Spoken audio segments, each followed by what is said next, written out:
All right, hello and welcome. How is everyone doing on this wonderful Saturday evening, May the 2nd, 2020? It's been a long time since I actually bothered to do a Let's Play.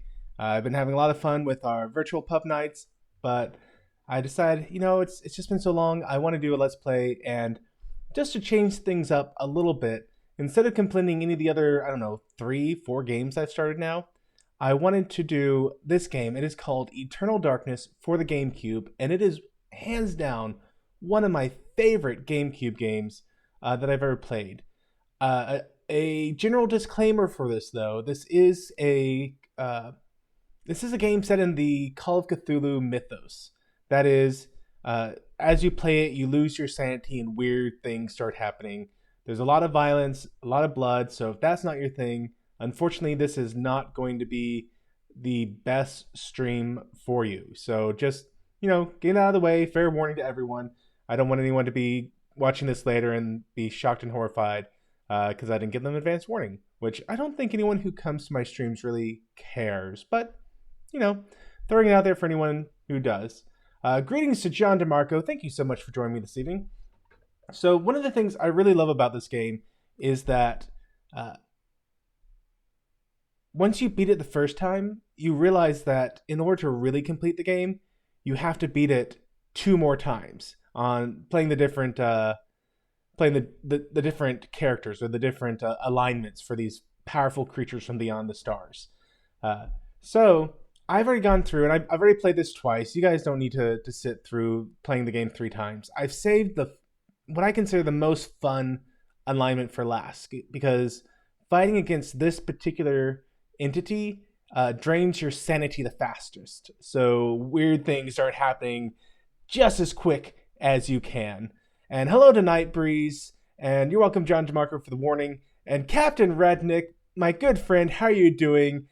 This is a great game indeed. So with all my disclaimers out of the way, I'm going to go ahead and get the start up here, which hopefully it's going to grab the right window. I try to get this set up ahead of time, but we'll see what happens here. Yeah, there we go, Nintendo.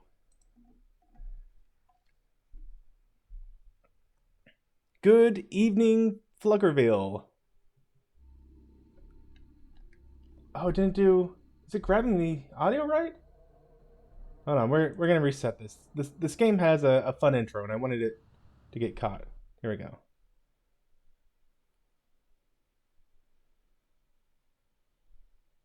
Okay, come on. Yep. Oh, that jerk. It's not going to do it. Hold on. Part of the fun thing about this game is it sets the atmosphere from the very get-go. So we're gonna stop this and restart it.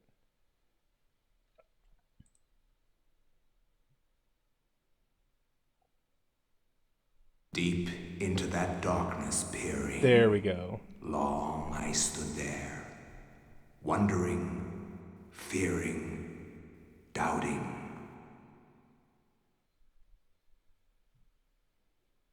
And that's right, John DeMarco, Captain on the Bridge. Okay, now we'll get into the game proper.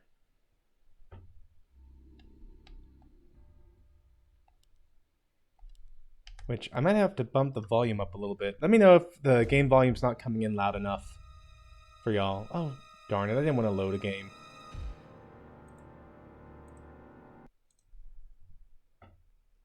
So after you beat the game the first time, and the second time in this case, you start a new game and then select your previous save file, and it picks up with the new characters. So we're not going to load it. We're going to start it. Hold on. Continue without saving. I want to use memory slot A. Do I want to carry this information over to the new game? Yes, I do. So what you're seeing right now is that when you play through, there are these 3 artifacts that you find, and you get to choose which one you want. The blue one for Ulyaoth, the red one for Chichurga, and then the green one, which is one we're going to be doing this time. And each of these different entities have specific things they do. Like Chichurga's people are basically zombies, and they just have health out the wazoo, and they represent strength. Ulyaoth is kind of represents wisdom, and the one we're going to be playing this time represents sanity. So we'll pick it up here. And I'll try not to talk too much over these cutscenes. Bone, bound together with the oddest magical incantation. This wretched book is where it all began so long ago. Before time, before humanity. And let me know if this is coming in too soft for y'all guys. I am Dr. Edward Roivas. I am a clinical psychologist. I am also dead. This is not It's very quiet. Okay, that's what I was kind of worried about. The story of the Roivas family. It is the story of humanity. Like it or not, believe it or not, as you will. Your perceptions will not change reality, but simply color it. Humanity has been on the edge of extinction for 2 millennia, ignorant of so much and dependent on so few. I'm pretty sure I have the audio set way too quiet in the game, so we'll fix this in a second. Thankfully, there's subtitles. Near. Whether by fate or misfortune, my family has crossed their path, and they didn't take kindly to it. Their attention turns to my granddaughter, for she is the last of my line. All right, I'll get it fixed here in a second, and the Redneck. last hope for humanity. Okay, let's see how well I remember the controls here.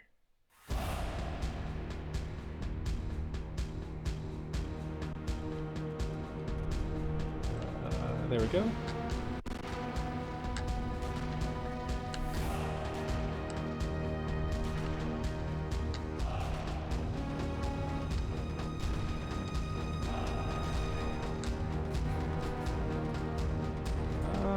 Click, click, click, click, click, click.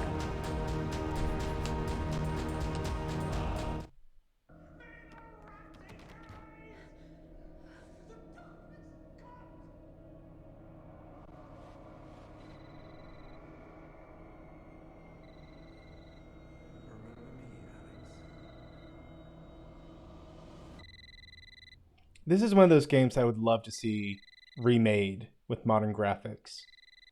That we will never, ever see remade with modern graphics.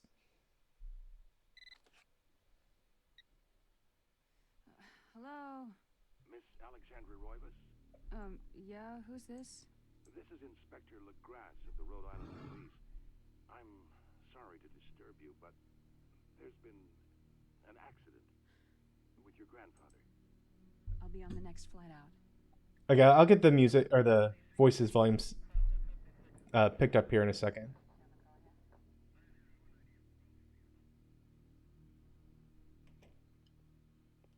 After the cutscenes.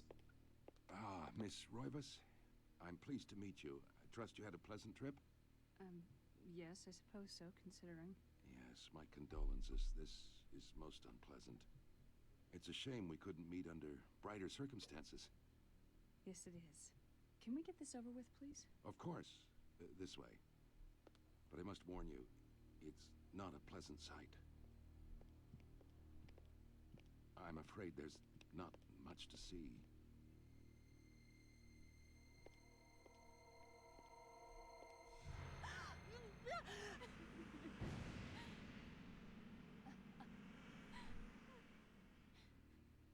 Miss Roivas, is that your grandfather, Edward?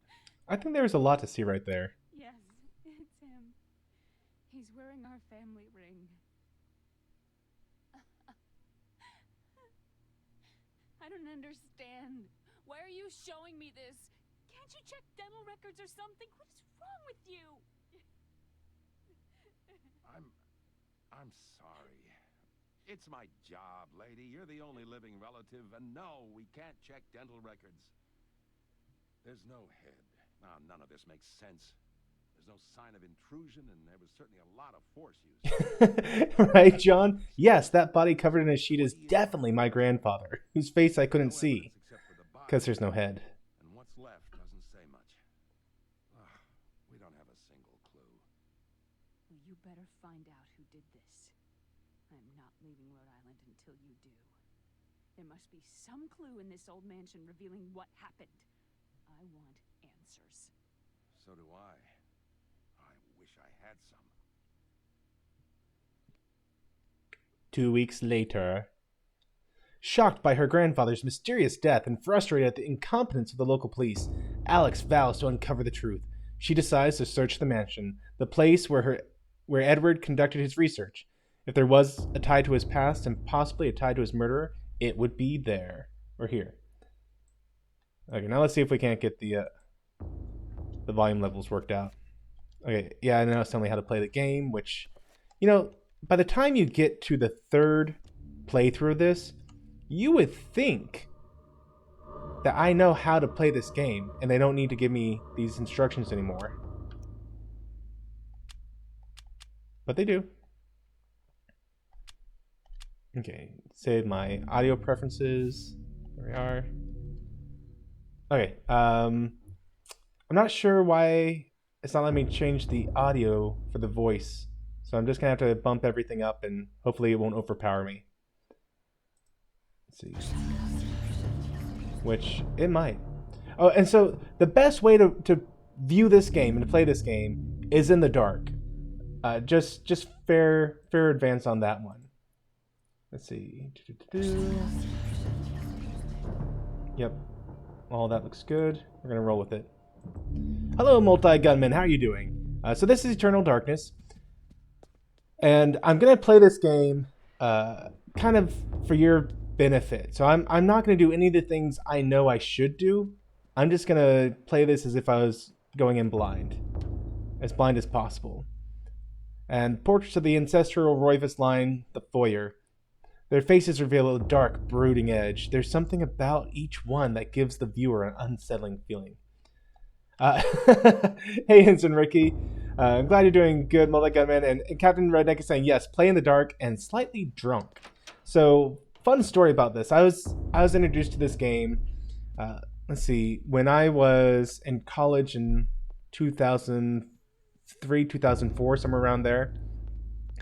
And at that time, I was suffering from just constant night terrors. So this game, it did not do a whole lot of good for me at that time. This looming grandfather clock seems to stand ominously in the corner, gazing at this empty room with an almost patriarchal air. Use the button keys, arrow keys, to adjust the clock hands. Should I adjust the clock hands? No. I know what time I should set it to, but y'all don't. So I'm not gonna do that until I get the hint. I just gotta remember where the hint is. Switch to live chat live with Matthew. Ah, Mr. Miles, I wish I could. So I'm using an overlay in OBS, and I have yet to figure out how to get the OBS overlay to do live chat. Like you would think it should, but it can't. Let's examine this clock. A beautiful carriage clock. The hands appear to be stuck, yet the clock continues to tick, with the time permanently set to 3:33. There's a key in the back for the clock, presumably for winding it. Should I look at the key? Yeah. Alec picks up the desk clock and pulls the key from it. However, there's something odd about the key. Why it isn't winding at all? It looks like a dresser key. 47 Yorktown, how are you doing? And yes, Captain Redneck, it is 3:33. Darren Wagner, playing a game as chick? Why am I not surprised? Okay, JK. You don't get a choice in this game, which she is, she's definitely a chick in the vein of Buffy the Vampire Hunter. Very much the athletic, able to do all things kind of girl. Okay, so now I know I'm supposed to set this to 3:33. 3:33. There we go. Let's see. Instant Ricky saying you have to drag it in as a source and get web address of the chat to put it in. I believe that's interesting. So all I did is inside OBS there is a way to enable a chat overlay. And I mean, I could look real quick while the next cutscene goes on and see if I can't specify how I want that overlay to look. But I turn it on and it's chop chat, and there's no way to actually click on the overlay. It just sits there forever. So a large leather-bound antique book rests upon the cluttered desk. Should I look at it? Oh yeah. Meadows fan, how you doing? Eternal Darkness, is this a mystery? Almost reminds me of Resident Evil. Yes, this is kind of in the same vein as Resident Evil. Let me go ahead and get this going here and take a look at some settings.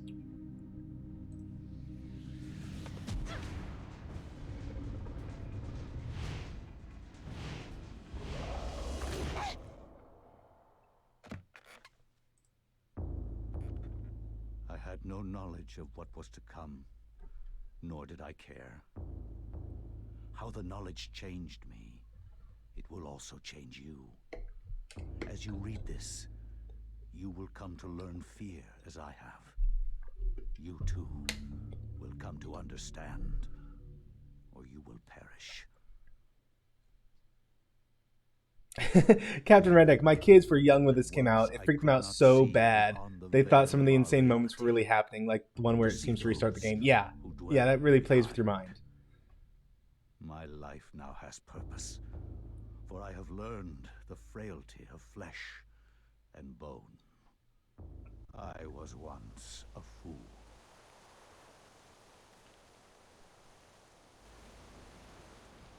Where is quies candamest?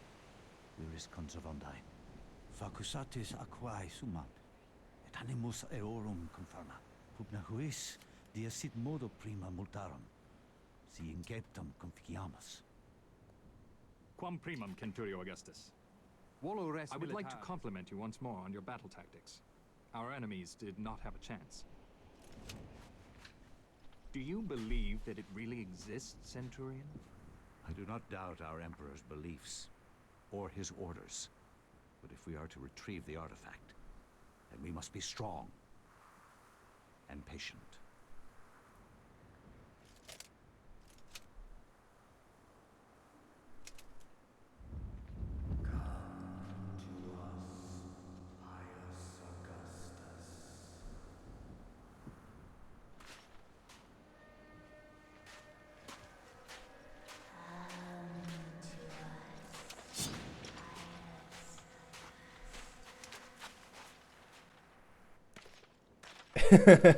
Yeah, Robert, men in skirts. Manly skirts.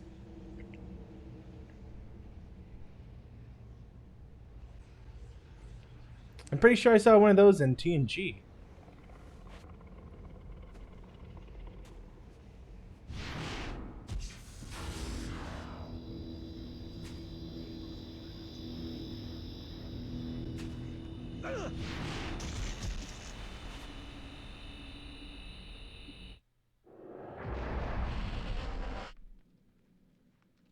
All right, getting into the game now. If I click back on my window, there we go. Okay, so Menace fan, this game, it's kind of like it is kind of like Eternal Darkness, or it is Eternal. It's kind of like Resident Evil, in that there are like zombie-like creatures.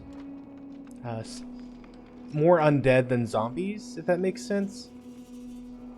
And weird things definitely happen in it. It's almost more like Silent Hill, I'd say, than Resident Evil. Because with Resident Evil, it was zombies, but it was like bioengineered zombies. Whereas this is definitely more the occult kind of zombies. But what? I got distracted because I was fighting people.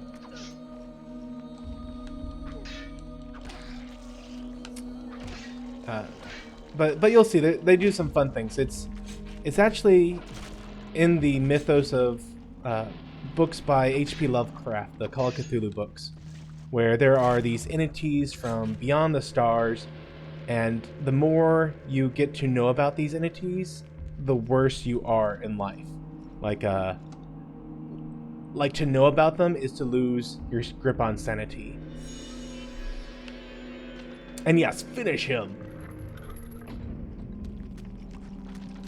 And that's one of the things, as you get past this intro level, it definitely becomes more fun because you actually start to get a sanity gauge. And as your sanity gauge goes down, weird stuff starts happening. Like, it was really innovative. People desperately wanted more of this game. But Silicon Knights, the creator of the game, they totally screwed everything up. They ended up suing some people for using their engine, and it was revealed that they had stolen their engine basically from someone else, and so it bankrupted their company trying to sue someone else because they got caught with their hands in the cookie jar.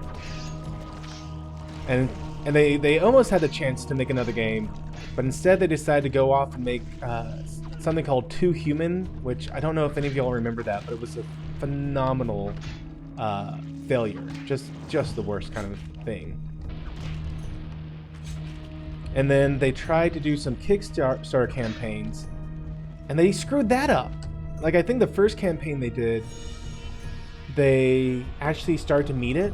Like, they were really close to meeting their goal, and they got greedy. They said, whoa, if we're getting this much support for it, we're going to cancel this one and start a new one asking for more money. And as a result, the next one didn't get nearly the same kind of funding. And they lost everything. They tried several more times, and it's just been a disaster for them ever since then. And the Kickstarter campaign, it wasn't Silicon Knights. It was like some people who used to work at Silicon Knights trying to get the band back together, basically. Which is why, one, I'm not worried about playing this game, really, because man, I don't even know who owns the rights to this anymore. I might find out after this stream.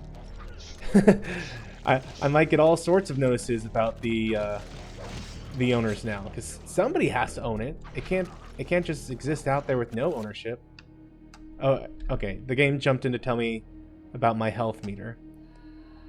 Yes, thank you. I've played this game twice through already. I think I know what this stuff is.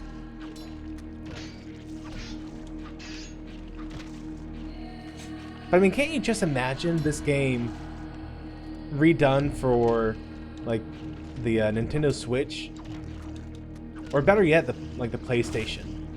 Because one of the issues with this game is that it was not designed for, like, the GameCube isn't known for doing these kind of games. The GameCube is the family-friendly game console. It's not known for hack and slash 'em kind of games. Let's see, I want to put in the blue one. So this was really a departure for Nintendo. I know they technically did a Resident Evil, maybe Resident Evil 2 for the GameCube. But again, those were kind of outliers, I want to say. Let's use the green one.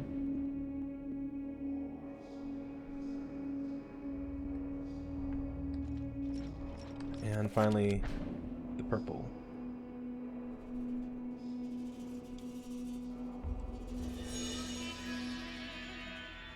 But one of the other sad things about this game is that as you play through it, you go through the same areas several times. So we actually come back to this world, I want to say 2, maybe 3 more times as different people. And you get to see different areas. Like, it's never the same thing every time. And sorry for skipping that. It was just telling me how to target specific parts of an enemy.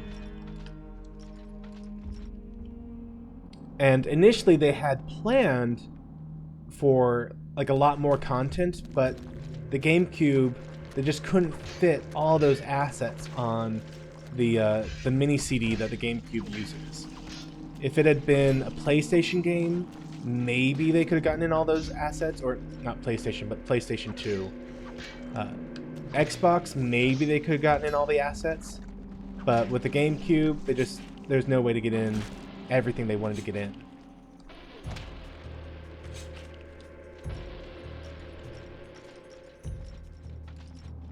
But I would love to see this. Yeah, I'm going to push the button. I would love to see this with upgraded graphics and with kind of the expanded gameplay that we didn't get in the initial game. Instant Ricky saying, I take a Soul Reaver remake, Legacy of Kain. You know, I'm not familiar with that one. Okay, so when you first play this game, there are a total of 3 artifacts on each one of these 3 pedestals. But after you play each one of them, the artifact disappears. So now our only option left is this green one. So yeah, we will take the green artifact.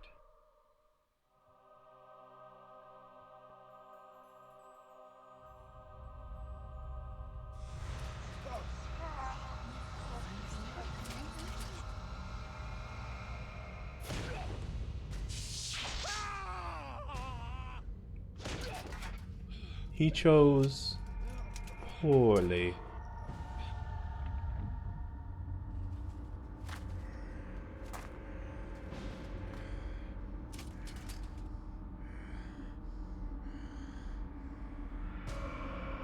I mean, can you just imagine that right there on modern graphics? Like, such a realistic looking face that's all gaunt and withered away. That'd be great. And I have learned much. I was once as naive as a child, but now my mind is sharp. With the power of Xelatoth, I can now read the thoughts of others and make them raving mad with a mere suggestion. Face me, and you shall surely perish. Yeah, you gotta get in the Indiana Jones references. Okay, so now I have the Tome of Eternal Darkness, which lets me read chapters. And I'm going to go ahead and take this sword, because I don't like being unarmed. Yep. And let's read this chapter. Alex has found a chapter page entitled The Binding of the Corpse God. Cool. Let's use it. I cannot say what was the true beginning, nor am I sure of its end. So perhaps here is the best place to start. I am reminded of ideas I first encountered in Sir James George Fraser's book, The Golden Bough, a study in magic and religion. We are overwhelmed by a very human need to weave a web of meaning where there may be none. Since time immemorial, ancient peoples have dressed up their lack of knowledge as gods and demons. I have discovered that sometimes the fates of gods and mortals intertwine, and legends are born.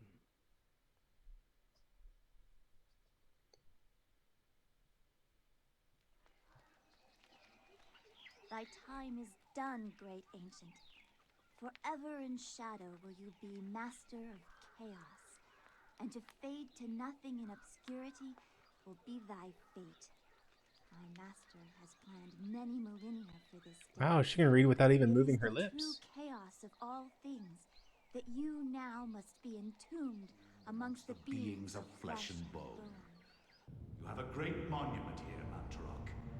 It is a pity that no one will ever recognize it as yours. May the darkness claim thee, crawling chaos and damned beast. No longer will thy reign be kept over the ancients you have kept imprisoned. Thou hast seen the last of this world.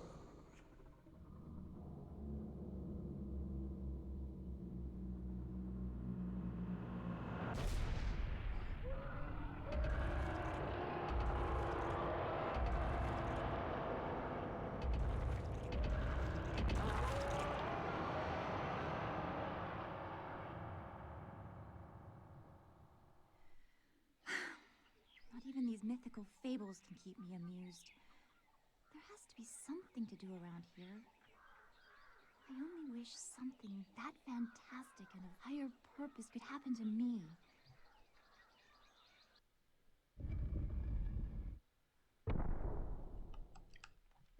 Wish granted. A triangular design is carved into the floor. The etched grooves are filled with colored sand. These symbols appear to be related to each other, with one having precedence over another. Yeah, it's a rock, paper, scissors game. that I guess I'm gonna take the necklace. What is it? It's wisdom, the blue one, beats strength. Insanity beats wisdom, and strength beats insanity. So blue beats green, green beats red, and blue beats... No, wait. I said that backwards. Green beats blue, red beats green, blue beats red. There we go.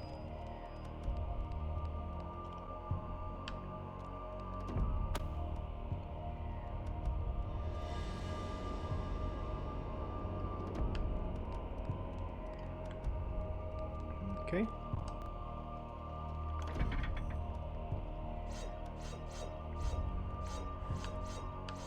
And of course there's booby traps.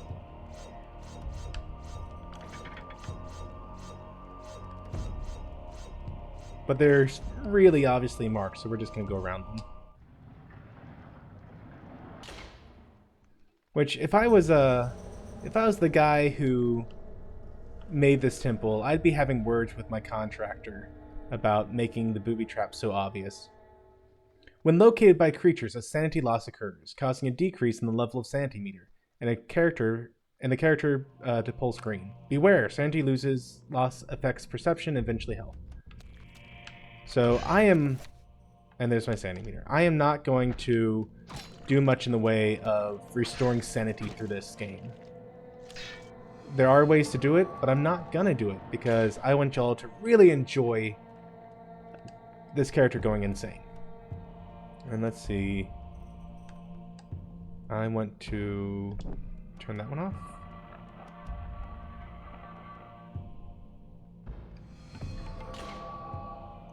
Oh, and DJ, if you're still around, I got your book today and I started reading it. I've made it into the first couple sections of it. So far, so good. It took me a little bit to get used to, like the way you're telling it. Like I got confused at first. I thought it was a preface, but once I realized that we're into the book proper, it started to make a lot more sense. Whoops.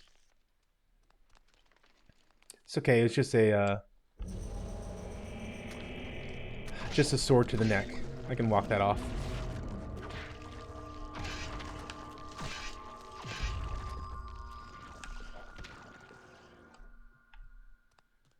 Yeah, John, it's just a flesh wound. Oh, I see. Running away, are you?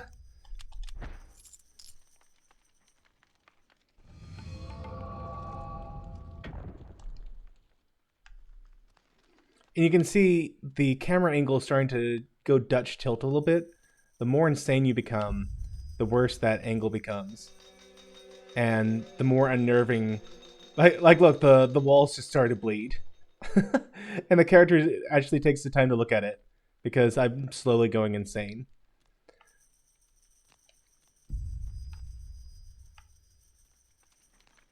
But it's interesting because not just the environment, but the music actually changes as you lose your sanity. Like it starts off kind of this adventurous music, and then it just slowly more and more you get crazier and crazier until eventually, like, you start hearing like babies crying and women screaming, and you're just completely off your rocker at that point.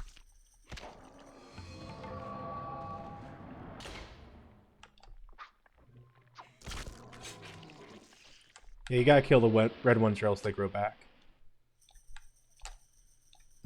Okay. So we're gonna turn out the candles to make it match the diagram above it.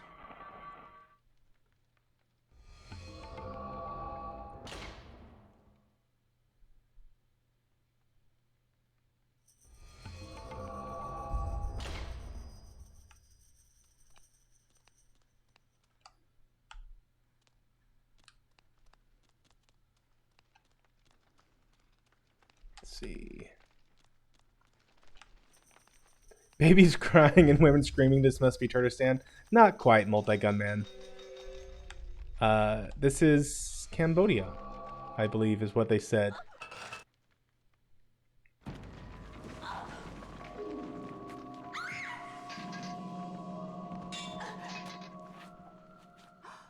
cats and dog living together. Thank you. Okay, so I try to say that line to my wife so many times, and she's never seen Ghostbusters, and she's like, no one, I don't get that, Madden. I hear you say it on your streams sometimes. I don't think anyone else gets it. I'm like, no, that they get it. They're just not saying anything. Okay.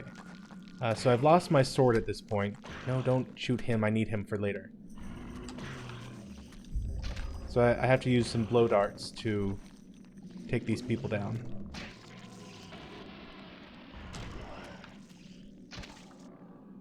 There we are.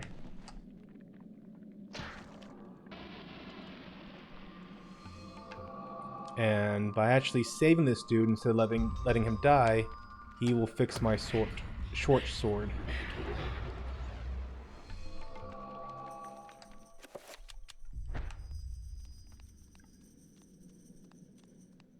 One of the harder things about this game, oh darn it, is that it has a fixed camera perspective. Like nothing I do will ever change the angle that all the camera stuff is set to.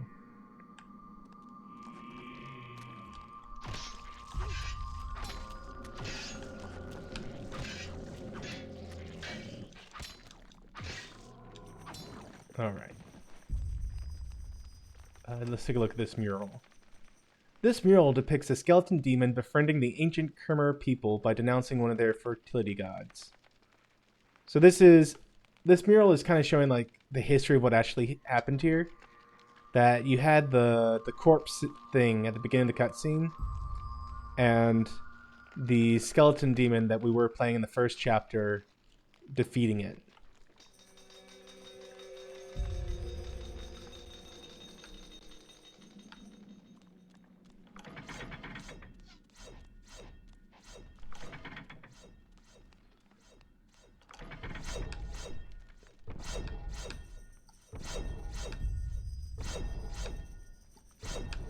Here we go.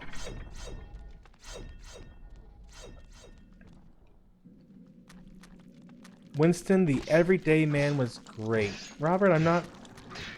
Are you talking about Ghostbusters? Okay. I thought you were talking about a movie at first.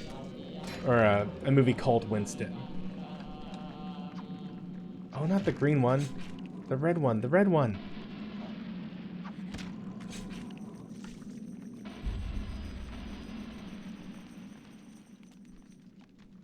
This mural depicts one of the ancient Khmer deities being tortured and killed by a skeleton demon, which is what we saw at the beginning of this chapter.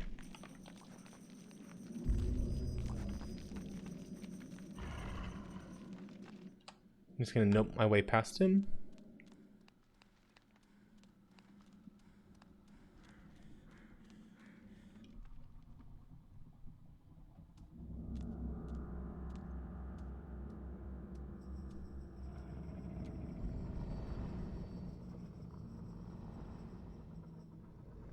Stop.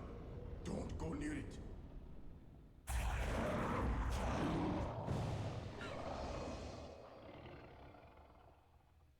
So, you are reduced to feeding on flesh and bone, Mantarok. How the mighty have fallen. You will surely fester for millennia to come. A slow and torturous fate for thee. You had best leave, young fool, or you will find yourself as food for the dead god.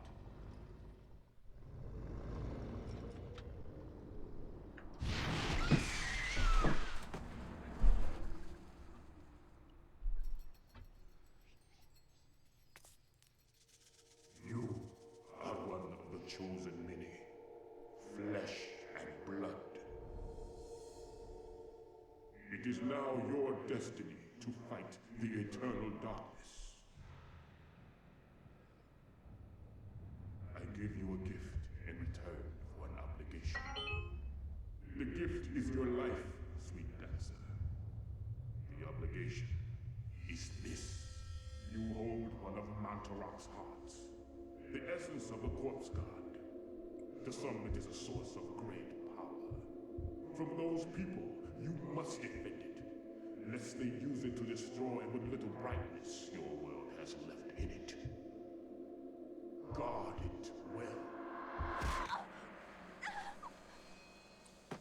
That dude did not ask for permission.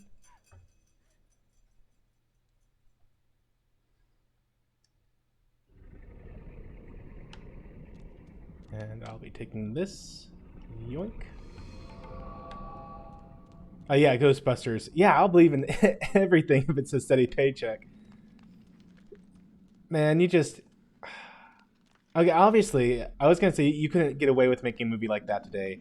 But that's kind of a dumb moment now because they literally tried to make a new Ghostbusters movie and it was pathetic and flopped. Which, I mean, I'm a little interested to see the new Ghostbusters movie. The one that's acting as if Ghostbusters 2016 never happened. I forget the name of it, but it's supposed to feature, like, Egon's granddaughter, I want to say? Or grandchildren?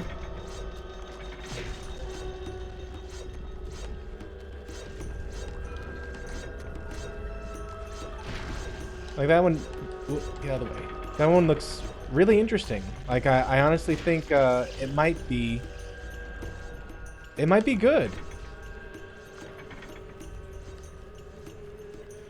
It looks like they might avoid some of the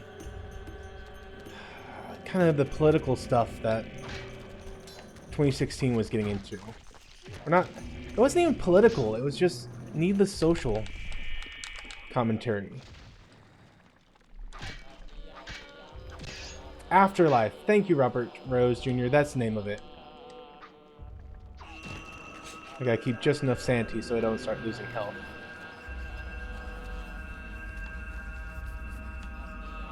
But I mean, now that I basically have no sanity, you can hear like how the music is all discorded.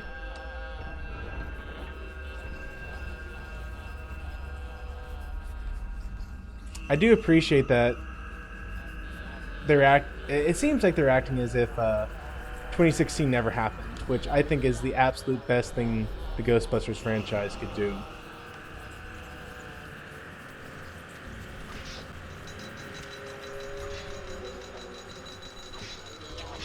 I mean, just listen to this music.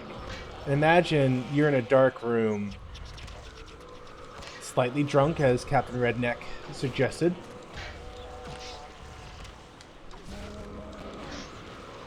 And all this is going on. Okay, I can't use that now. Where's...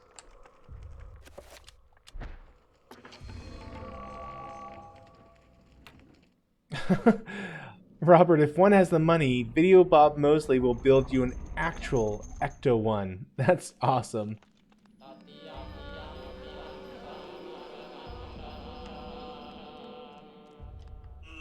did I go to... Okay, so this is one of the Santy effects.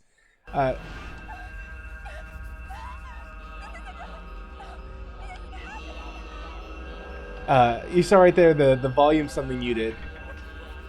And I was not the one who muted it. Like, the game just cuts off the sound out of nowhere on you. Whoops. Wasn't paying attention.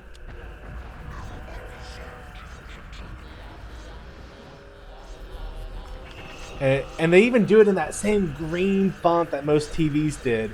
So you're left literally wondering, like, wait, did I just mute my own game? And that's not even the least of what, or that's kind of the least of what they do. They do so much more trippy stuff to you.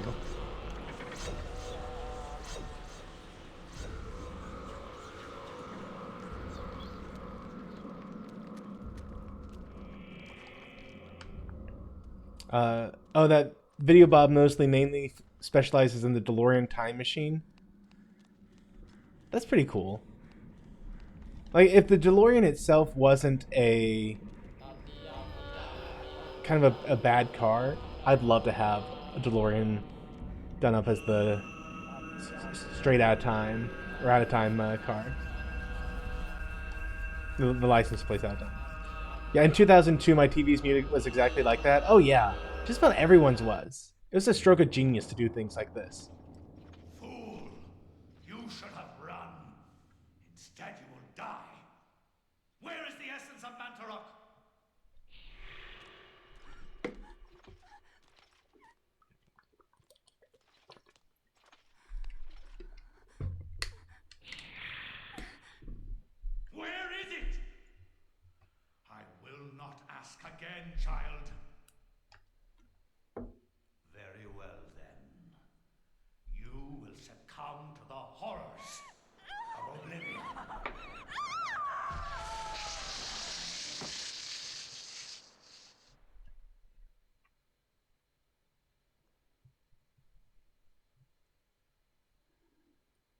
So this is one of the concepts of the Call of Cthulhu mythos, that you don't come out of it alive and unscathed. Like, anyone who becomes involved in the mythos of these beings from behind the stars either end up dead or they end up insane. And then as soon as you finish a chapter, like, something will happen inside the game based on the experiences you just had to find the next part of the game. And that's right, Redneck, she done dead. Okay, let's see. To make this work, I need to extinguish this one and that one.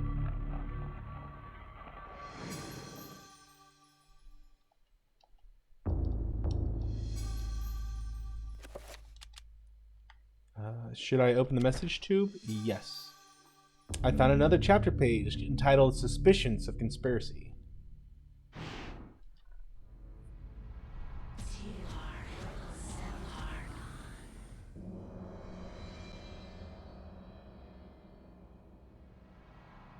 Your presence is welcomed, Majesty. As always, I am honored. Our dealings are a pleasure to us both, then. As do we all. What is this flaw you wish to discuss with us? My concern is with the other ancients. Ulyaoth, Shaturka. Should they unite with Mantarok, they will doubtlessly possess enough power to vanquish even thee. As darkness abhors light, and light abhors dark, the others will not, cannot join forces. Mantarok will be bound, and the others will sink into insanity when I return. As has been foretold.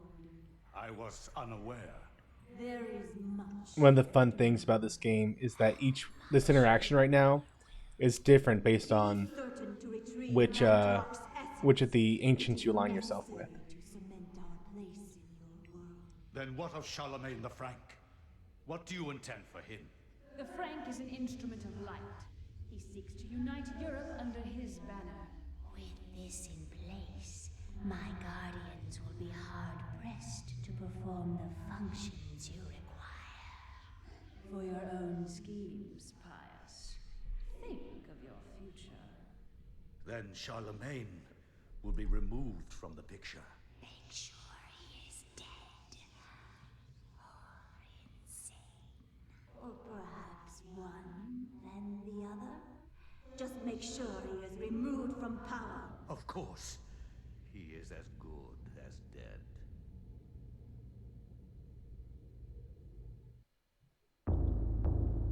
Okay, I don't need the tube anymore, so I got rid of it. One of the kind of negative things about this game is that there are a lot of cutscenes. Of mankind, a mere puppetry at the hands of the ancients. Whenever At least there are at the beginning of the game. The ancients move quickly to stifle it. Under the auspices of Emperor Charlemagne the Frank, the new Holy Roman Empire was at the height of its power.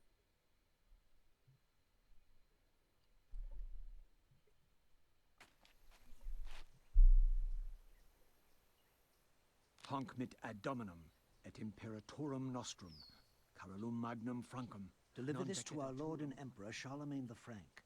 No one but him must see it. They are words for his eyes only. At once. Yeah, that guy seems trustworthy. I'll do that right away.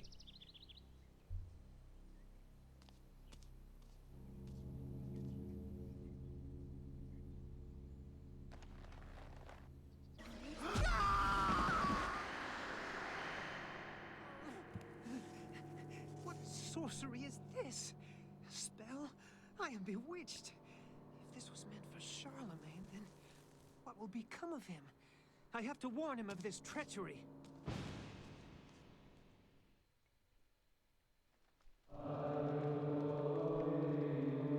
And see, Robert is saying that what's the guy's name? Video Bob Mosley has been working on restoring a car from the Knight Rider 2000 movie. I have never seen that movie.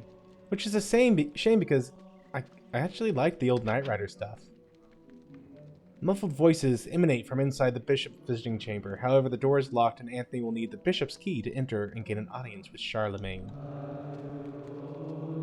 Oh, apparently the video Bob Mosley is in my neck of the woods. That's pretty cool. I am amazed at how many people live in the Texas area. Like, whenever I see a YouTuber I like, and then I find out they're in Texas, I'm honestly astonished. I'm like, well, it makes sense. Texas is pretty big and awesome, but I would think that statistically I wouldn't meet so many people from relatively nearby. Great evil. Look how his body has been defiled, as if something has burst out from inside him. Here, take this for your protection, and find the bishop. He must be informed of this horrible discovery. Okay, so out of the game, I know for a fact, as we just read, that the bishop is behind a locked door. And they're making it sound like I need a key to get in. But I'm pretty sure I could just knock on the door and someone would answer it, you know? Like, if it's that important, I don't see why I have to get a key. But whatever, game's got a game.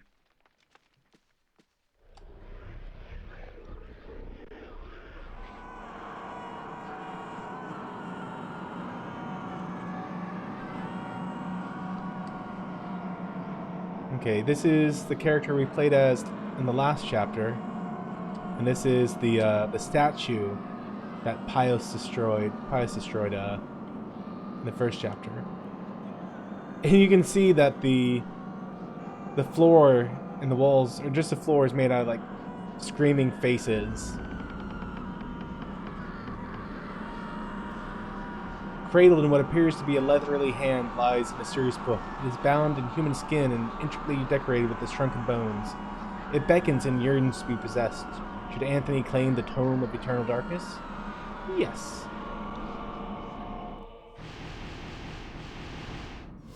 And then we get a quick summary of what's been going on. Yeah, Captain Redneck. All my exes live in Texas. Austin Bennett! How are you doing, Austin? Austin Bennett is, if this is the same Austin Bennett, this is my nephew. Very cool. Glad to see you on the stream. Don't tell your dad that I'm playing this game. He'd give me no amount of hard time that I'd play this game, but I do not read the Harry Potter books. Hey LDG Pixels, how you doing? I do not recognize that symbol. Is that one of the ancient symbols? I see it in the chat, it's red, but I'm not able to read it. Okay, so we just got one of the circles of power. As we get ones that have more points on them, the spell that we're able to do becomes more powerful. And it's just walking us through how the spell stuff works.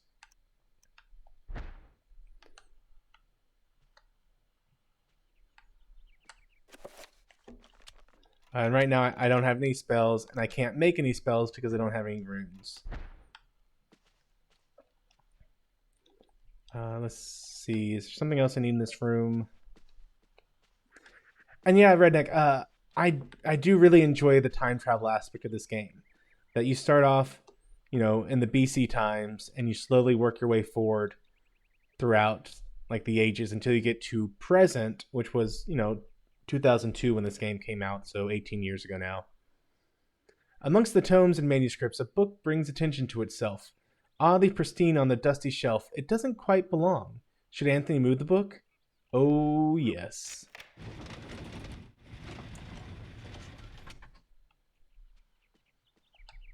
Oh, is a ticket icon? Okay. LDG Pixels, this game is Eternal Darkness. It is only available on the GameCube. So, the way I do this is... Oops, let's equip my sword. There we go. The way I do this is I own the original game, and I use my Wii to create a copy of it. Like, I have a homebrewed Wii, and so I use the Wii to extract the game off the disc, and then I copied that game extraction to my computer, and I'm using an emulator called Dolphin to actually play the game. Which I know that emulation can be a tricky and sensitive subject, especially if Gary is around. Rock Solid Productions. He likes to give me a hard time that Rock Solid gives me a hard time that I do emulator stuff, and I give him a hard time that he does too. It's just he does it what he would describe as the right way, where his emulators are the ones officially put out by Nintendo on systems like the Wii and the Switch. And, you know, he would claim that no, there's no such thing as a appropriate use of an emulator, that they're nothing but the spawn of Satan, and they only exist to, you know, rob developers of games. And I'd say no, they, you know, there's obviously a good use for them, because you have things like Nintendo with their emulators. So it's not that you really mind emulators, it's that you mind emulators on the PC, which I think is a meaningless distinction. But regardless, I do own the game itself, and I own the system to play it on. And that is my criteria for using emulators. Austin saying, I'm doing fine. I actually gave my girlfriend... You're what? Why am I the last person to find out anything about what's going on in my family? Gave your girlfriend Harry Potter today, so we had a discussion about Harry Potter. LOL. That's funny. Yeah, he broke an urn, and I got a better sword, one that does more damage.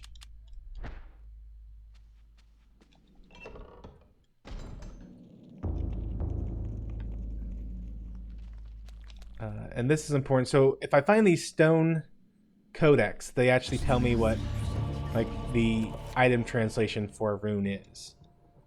So here you can see that I haven't found this rune yet, but whenever I do, its name is Magramore, and it means item. Which I'm pretty sure the item is inside this zombie thing, so let me kill him and get it. Oh, Captain Redneck. Yeah, Harry Potter. Which, so I've never read a single Harry Potter book. And the reason I haven't is I don't like the way it acts like it's all taking place in the real world. I have no problem with fantasy and high magic and stuff like that, provided, you know, you treat it like the nonsense it actually is. But when it's acting like it's in the real world, that's where I draw the line. It's just not something I do. And, you know, it's certainly no offense to anyone who does. That's just my own personal standard. And if I'm feeling particularly sassy with myself, I might say it's my own particular double standard, you know, and I have no problem saying that. Let's burn this down. But despite having never read a single book of Harry Potter, I know just the plot lines inside and out for how they all go. There's just no escaping it from modern culture.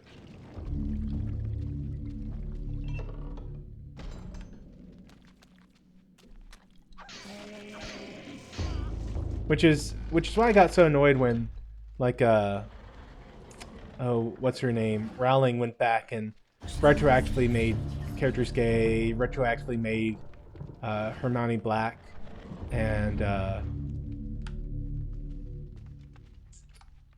what was the other thing she retroactively did? I forget. It was one of those things where it's like, who do you think you're fooling right now? You're fooling no one. Why don't you just be honest that you never intended for this character to be this way? You're just doing it because it's the hot topic button right now. Let's see. Which I have not found the Ulioth. I missed it. Gotta backtrack and find it. I have no problem. Captain Reddick saying, I've never read a Harry Potter book either. I haven't seen any of the movies, the kid stuff, in my opinion. You know, I have no problem with the kid stuff. I really enjoyed an author named Rick Rodian, and his Percy Jackson novels.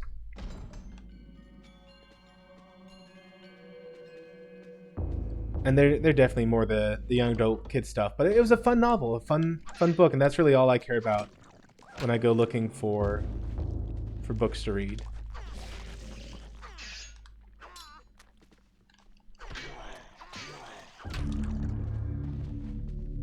Okay, somewhere around here there is a rune.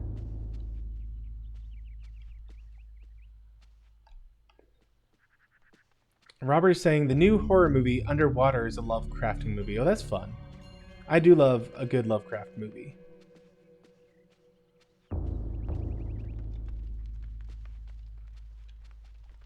I can't believe I can't remember where this rune is.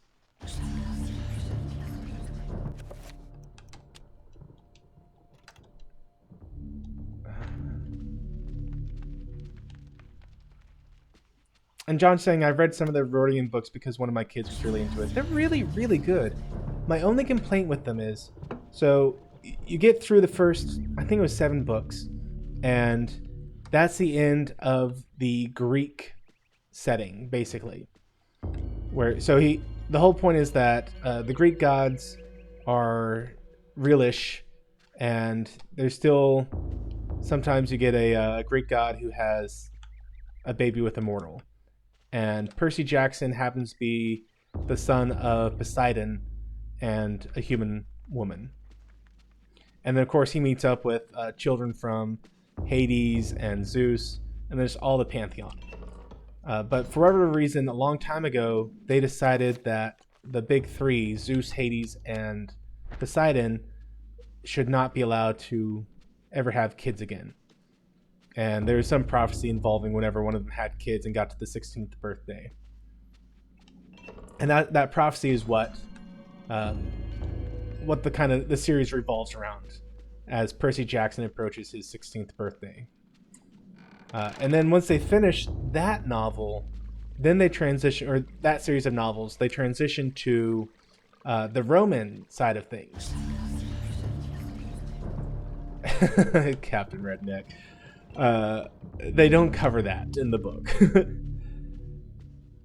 So they go and talk about what on earth is going on here? Oh, I'm being an idiot. I gotta check this one.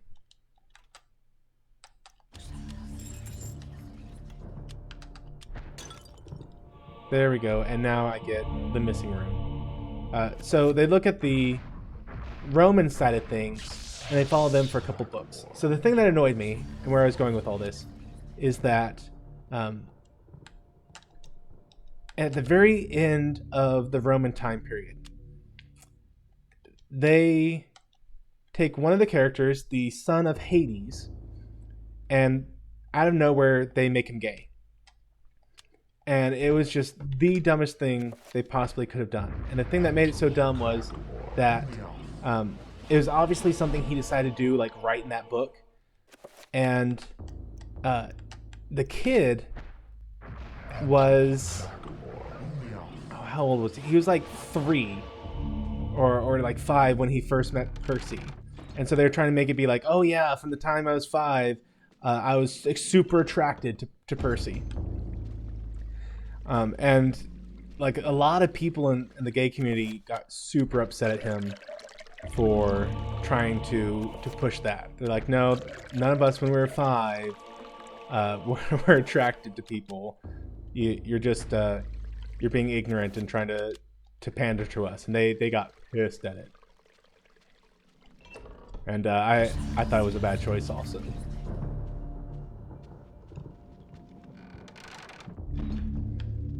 And Austin saying you would not believe how many times I read the Percy Jackson 1 through 5. They were great books and they were fun.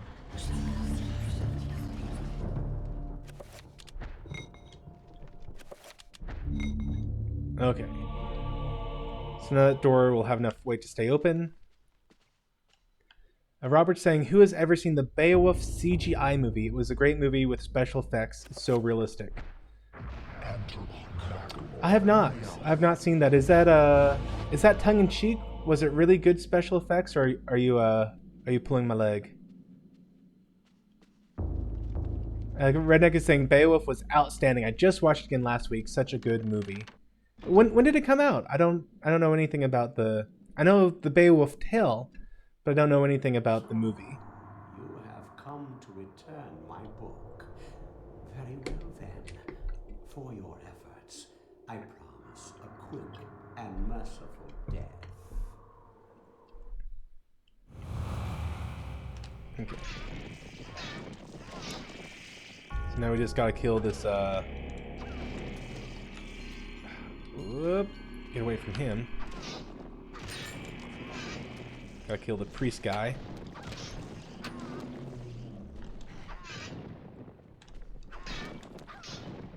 And Redneck is saying, watch Beowulf. It is fantastic. I'll give it a shot. Is it something you can stream on Netflix? It came out in 2007. Its CGI still looks good today. Okay. And Robert's saying, no, they were great effects. Okay, I wasn't sure if you're being tongue-in-cheek or not there. And Ensign Ricky is saying the best novel series he's ever read was R.A. Salverton's Dritz novels. Oh, those were wonderful books. They were set in the D&D universe. Oh, I've lost so much sanity, I'm losing health now. I gotta get some sanity back so I don't die. So yeah, they're set in the Forgotten Realms D&D universe, the Dritz novels. And I'm kind of saddened now because D&D, within the past several years, has decided that it is racist to have Drow be black. So they decided that to have a normally evil race of fantasy elves be black is somehow a reflection on black people in real life, which is just the absolute dumbest thing I've ever heard. But like a lot of people who never play D&D, who don't care about D&D, jumped onto this bandwagon and have clamored about how, oh yeah, that was so racist to have Drow be black. So now they're purple because that's so much better. And Instant saying, yeah, not all Drow were even black to begin with. And you know, Ricky, you may not know it, but right now, trending on Twitter is something about orcs. And basically, some SJW type person, they read the description of an orc, and they inserted their own racism into... Okay, so look, I'm so crazy that now I think I'm walking on the ceiling. So they inserted their own racism into the description of orcs, and they decided that orcs was really a dog whistle to mean black people, and that D&D should be ashamed of itself, and they need to change the description of orcs because obviously that was supposed to be some reference to black people, when it never was. Like, it absolutely wasn't. And the only way you could read it as such is literally to insert your own prejudices into it.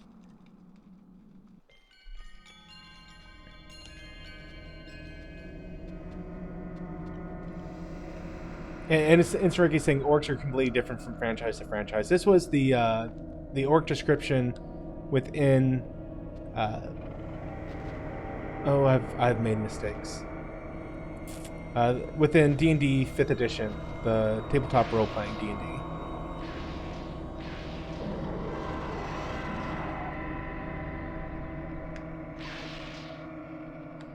Let's see if I can run away.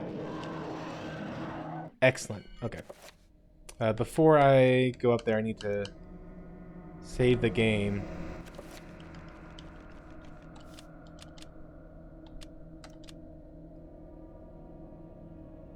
There we are. Because I'm very quite might likely lose this this battle here. And Multi-Gunman is saying, personally I like the Mark Dice books. He's a fellow YouTuber. He wrote books like Liberalism Find a Cure, The Story of Fake News, and The Liberal Media Industrial Complex. Interesting. We certainly got a lot of that stuff going on right now. Oh man, I can't even get a shot off on this guy. There we go. Yeah, you know, it's insane. It is insane just right now how crazy the news has gotten everyone. It's even more crazy that, you know, before all this stuff happened, people who'd swear they'd never trust the news or mainstream media are all of a sudden, you know, just completely trusting everything they say. Did y'all hear that? You may not. I hope you guys are listening with headphones or something. Because if you had it with headphones, you would have just heard someone screaming as they were being thrown into a jail cell.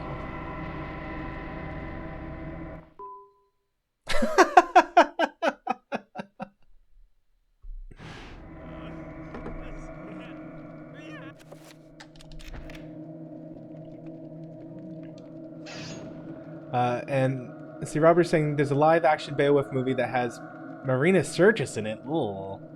She may be doing Next Generation at the same time. And then Captain Reddick is saying I need to make sure to watch the right Beowulf. It's the 07 one. Okay, thanks. With Ray Winstone, Anthony Hopkins, and Angelina Jolie. That sounds like a winning cast. You are a fool for trying to save him, Anthony. His fate was decided many centuries ago, as is the fate of this world. Despite your faith, there is little to save you from the power of Xenos. A Multi-Gunman is saying, I'd like to try D&D sometimes. You should. It's a lot of fun. My favorite... So my first D&D that I did was using the Pathfinder rules. I did 3.5e for a little bit. I did Pathfinder. I haven't done the updated Pathfinder, the Pathfinder 2 stuff yet.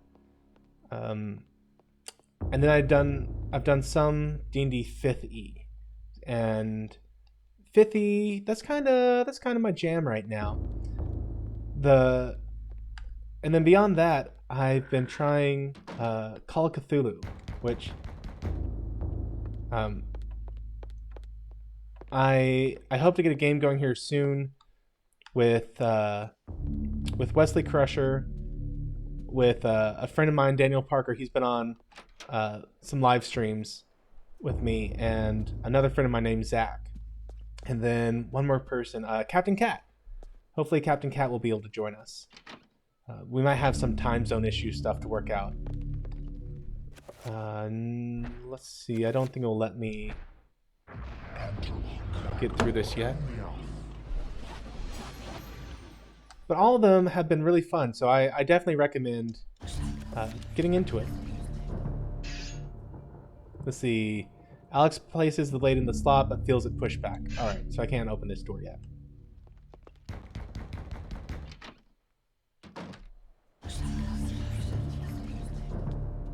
Let's see. So I hear knocking, but there's no one there.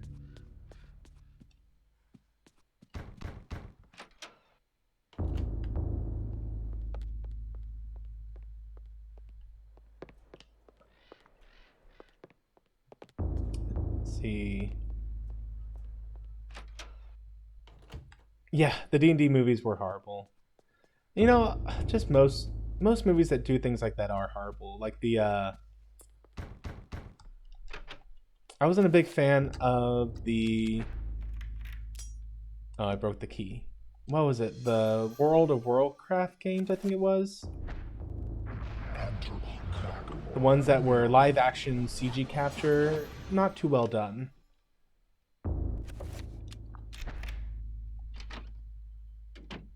There we go. And since I'm a little crazy right now, the statue's head follows me as I walk by him. Let's see. Can't do that yet.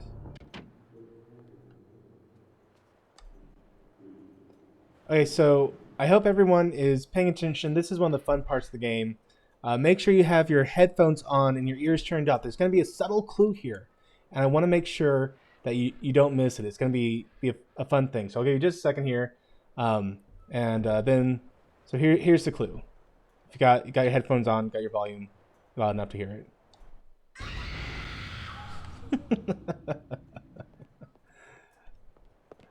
Oh, this game. Just imagine it's pitch dark, middle of the night, and then that scene happens to you. Oh, I love the way this game plays with you.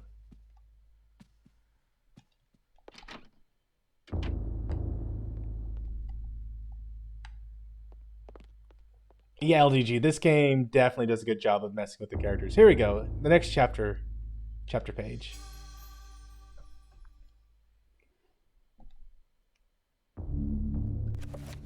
And we will go ahead and read it. Dreams. Modern psychology offers only unproven theories. Some see them as the meaningless tossing and turning of a brain settling into a restful sleep. Others see them as laden with symbols of our unconscious desires. To still others, dreams represent the upwelling of the archetypes, normally hidden deep within the recesses of the human collective unconscious. Of one thing I am certain. After a brush with the ancients, our dreams metamorphosize into nightmares.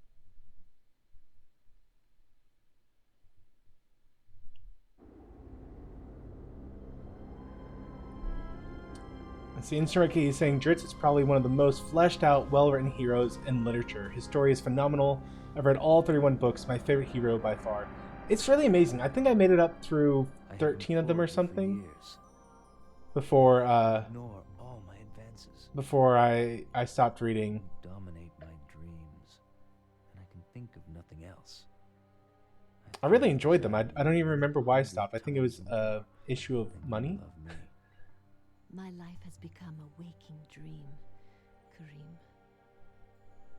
For weeks, I have dreamed of an ancient treasure, so precious that it changes all life around it. It must be mine, Karim.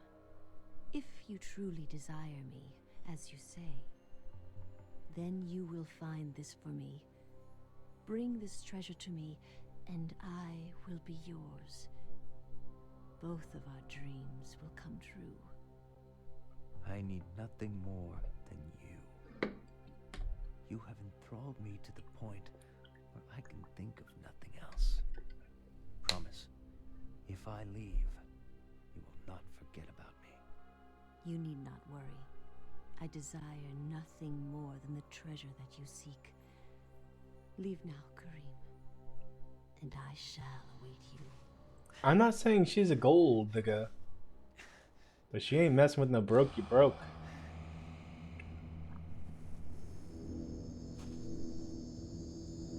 Karim could definitely do better than that girl.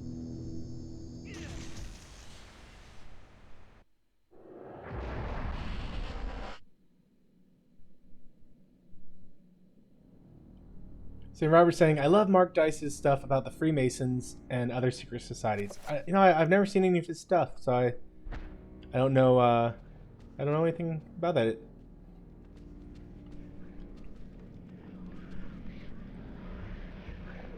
No, Captain Redneck, not Geologia break. I had to turn on the fan. It was getting a little too hot in here.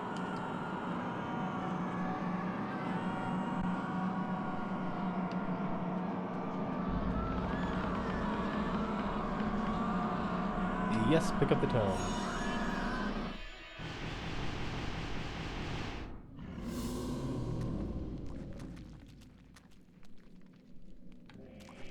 Okay, yep. Everyone get a good look at me, make my insanity get weak. And then I'm leaving. I don't need to fight y'all.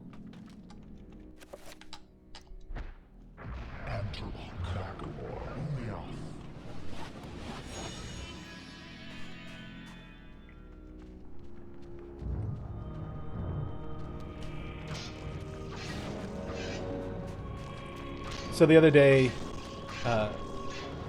my son needed a haircut, and he was giving a big stink because I was going to be the one to cut his hair. He's like, no, I don't want Daddy to cut it. I don't want Daddy to cut it. I want Mommy to cut it. And you know, I do my own haircuts, and then my wife comes in. She makes it look good in the back where I can't see it, and she gets all the trim stuff done to make it look good.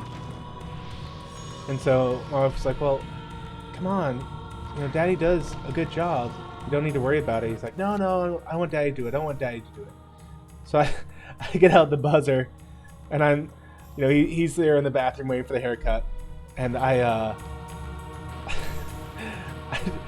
turn on my phone, and I find a YouTube video that is 10 hours of chainsaw noises.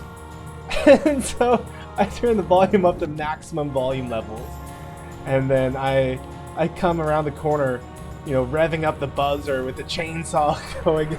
Just completely freaked him out that I was actually going to be like buzz chainsawing off his hair.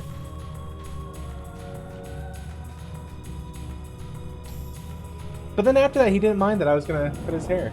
He was strangely okay with it. Did I get turned around? What happened here?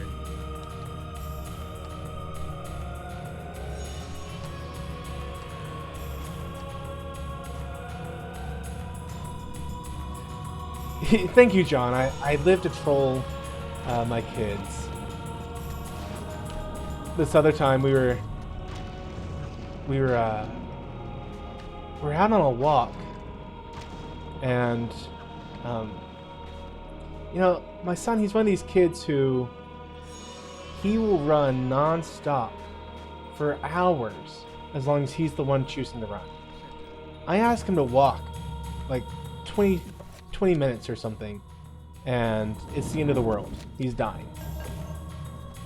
So we're out walking one day, and he's like, Dad, I can't go on.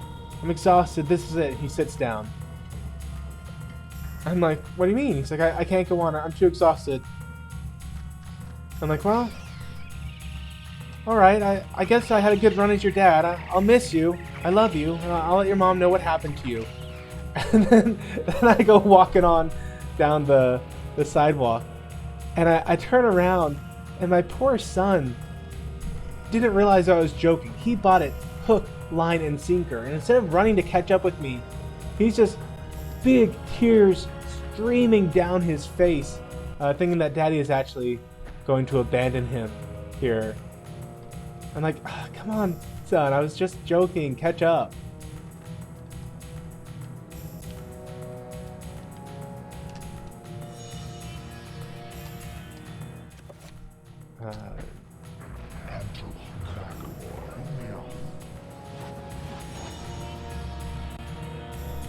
Wait, Redneck. You're saying that you've shaved your head now? Does that make you a skinhead?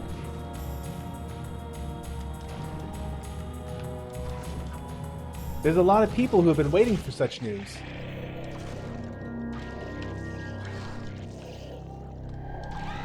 You gotta kill these guys quick, or else they will one-shot kill you. They're really annoying. And yeah, multi-gunmen and everyone's saying that they've been in dire needs of haircuts. Yeah, this is just so ridiculous.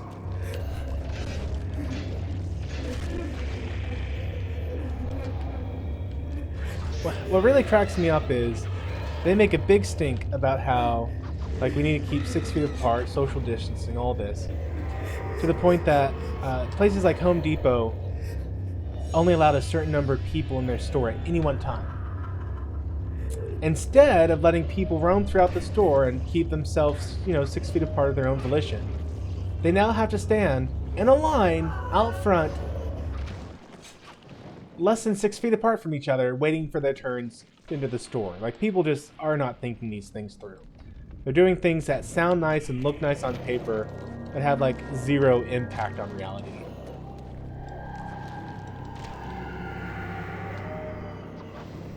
And John's saying he's been cutting his own hair for years. It's not perfect, but for me, it'd be time to go to the barber. Oh yeah, I mean, you save so much money when you do it yourself. And Reddick's saying, yeah, he's a skinhead now, shaved with number 2. So really close. Yeah, I did the sides this time with the number 2. But I usually do like an 8 on top so I can keep the haircut style that I like. It's the first time I've done such a close one on the sides, and I am loving it. Like here in Texas, it gets so stinking hot. So having a closer shave on the sides is definitely just a ton of heat off my head, because I've got nasty thick hair. I use a suck cut? No.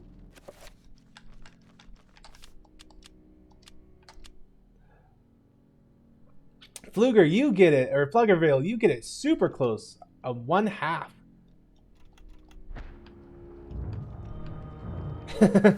Multi-Gunman saying one good thing about the social distancing is that he's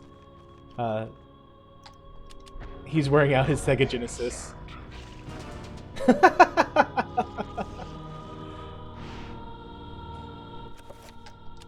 Oh, this game.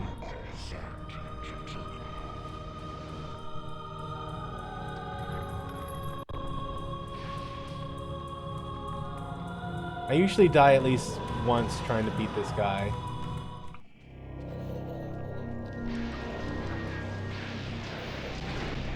Oh, man.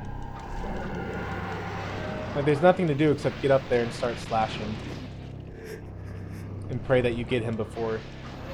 There we go. When you're fighting him as the red guy, it's like... It cuts down to the last hit who's going to kill whom.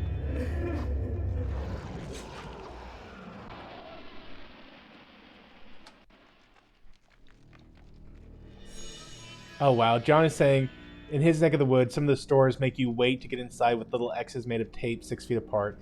Yeah, that's what my bike shop did. Man, I've been wearing them out. Every time I think I'm done fixing it, like I had to go back. So there was a week where almost every day I was at the shop. And then the aisles are supposed to be one way. Oh man. It's like, I'm all in favor of using common sense stuff to prevent spread of sickness. But there comes a point where it's like, you guys are just being beyond paranoid.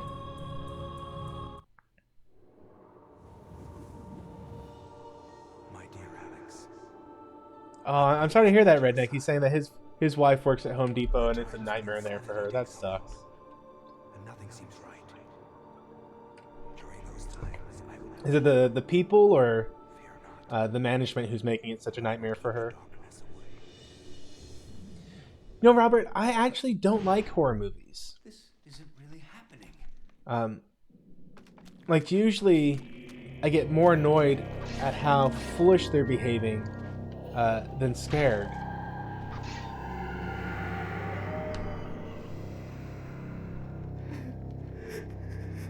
Yes, let's pick that up. Okay, I've just learned the recover spell.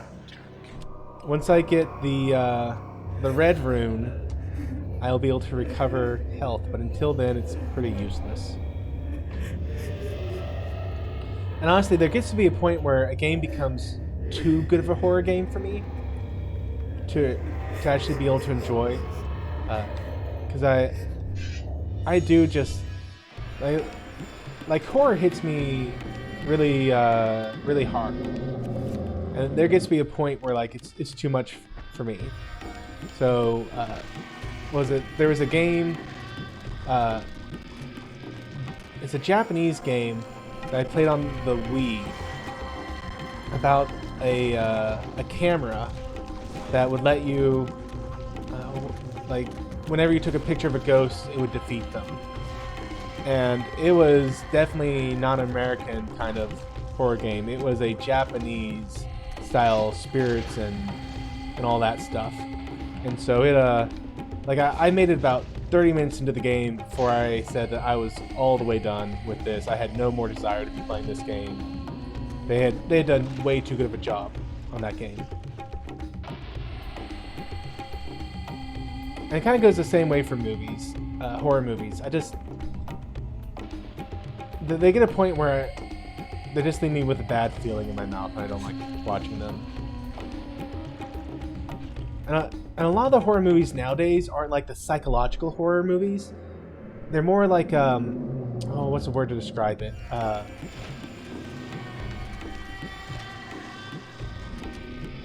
They're almost like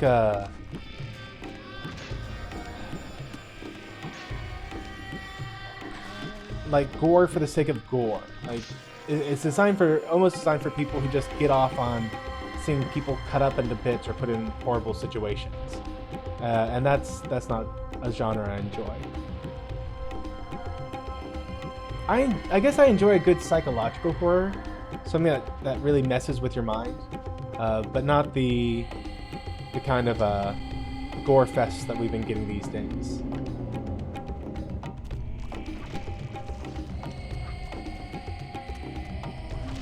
I guess I need to kill one of these guys to get sanity back.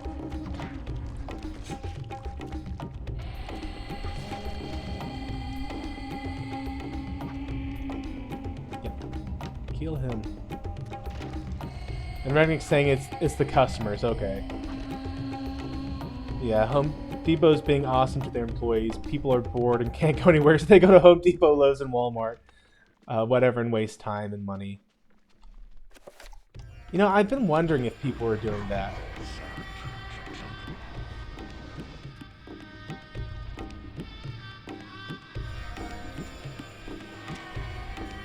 Which is really annoying because when I want to go and just get like one quick thing, and I can't because there are people who are just like milling about in the store, wasting time. It gets old.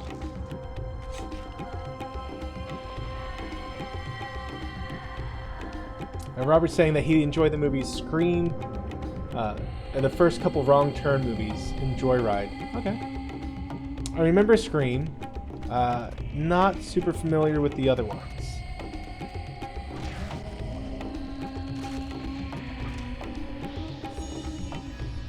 Oh, no, gotta kill that guy quick.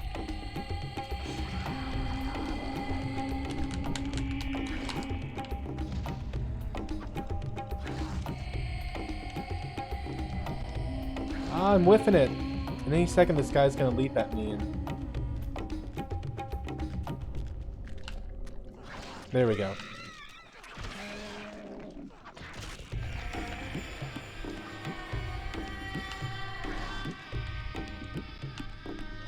Oh, I'm not doing good at all here.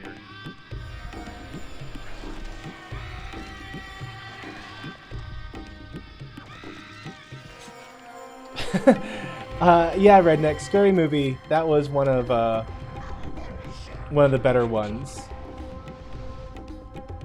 The movie that made fun of scary movies.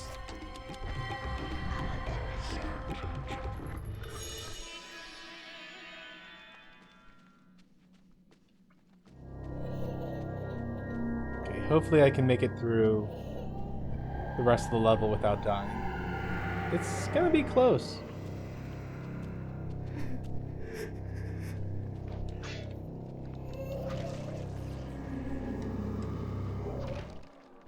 Gonna have to get some sanity back. These green guys just rob you of your sanity. Let's see. What sort of spells do I have right now?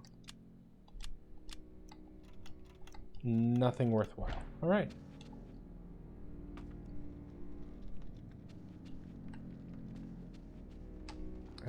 Let's see.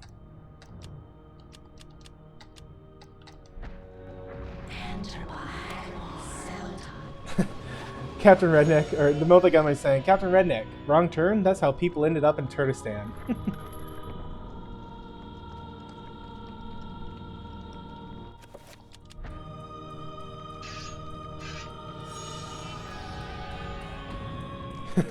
Don't watch Psycho and then go on a road trip.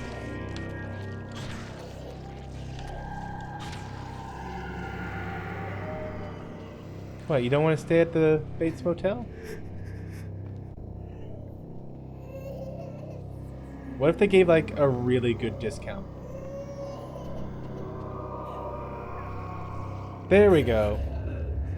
I was wondering, there's supposed to be something in here, but I can't see it, and it turns out that my head just popped off.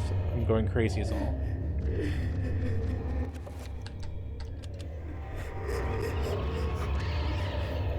So you gotta kill these little guys from a distance, or else they send you to like this alternate dimension, which, you know, pretty much just wastes time. Oh, he got me. Speaking of wasting time.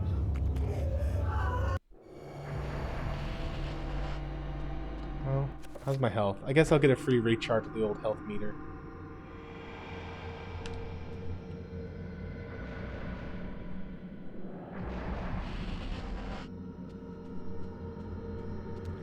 Yeah, Redneck, I get that, the horror movie being boring.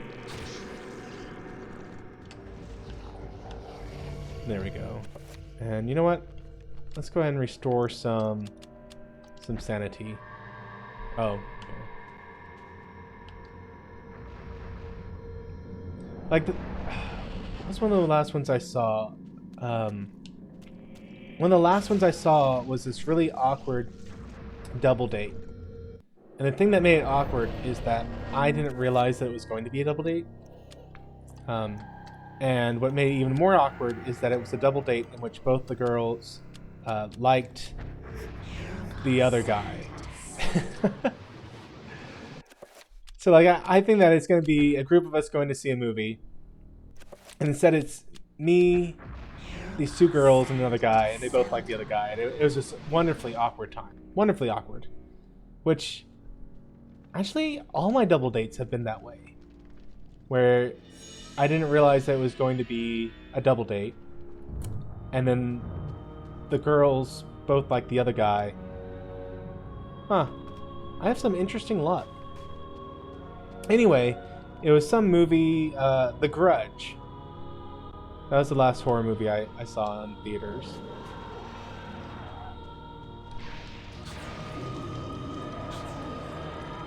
Nice.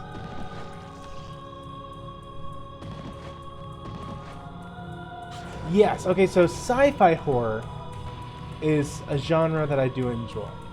And Robert is saying that The Terminator was a great sci-fi horror movie, which I definitely agree that I enjoy sci-fi horror. And I would agree that Terminator was supposed to be a sci-fi horror type movie.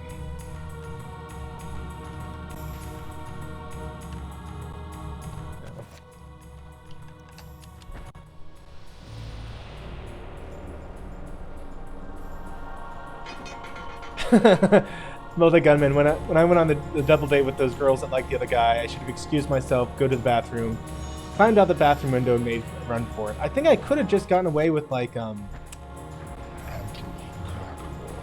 not going to the bathroom, just saying I was going to go to the bathroom and walk out the door. I think that would have been an easier deception. I mean, it's not like bathrooms are super secure. Or it's not like movie theaters are super secure.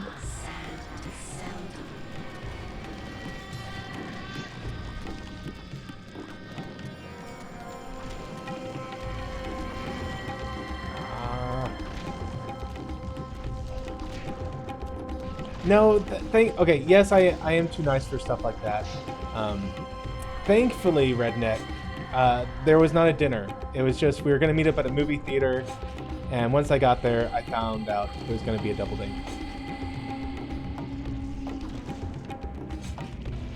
Which is also how, so the other one we went to go see Lilo and Stitch. Don't judge. And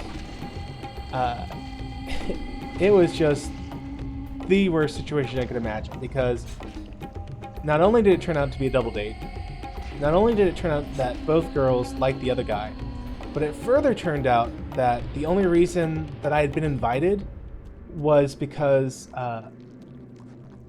the girl who was actually dating the guy wanted to make the other girl jealous.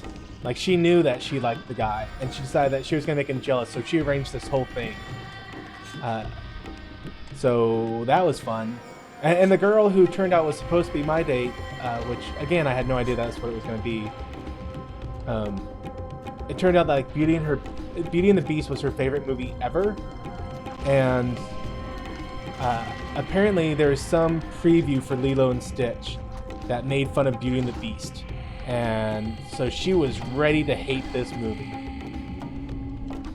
So she spent the whole time there just being mad that I wasn't daring to enjoy this movie that she wanted everyone to be hating. She was a bit of a rich snob. She was a completely rich snob. I mean, let me not mince words here. Oh.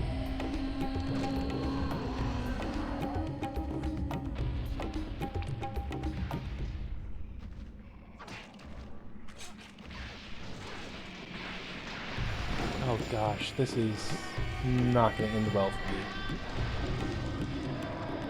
Okay, they gave that one to me as a freebie. Later on in the game, that same guy will be impossible to kill with one swing like that. Captain Redneck. Lilo and Stitch was terrible anyway. I enjoyed it at the time. I thought it was funny. I have since come to see some more of its issues, but at the time I had a good time in the movie.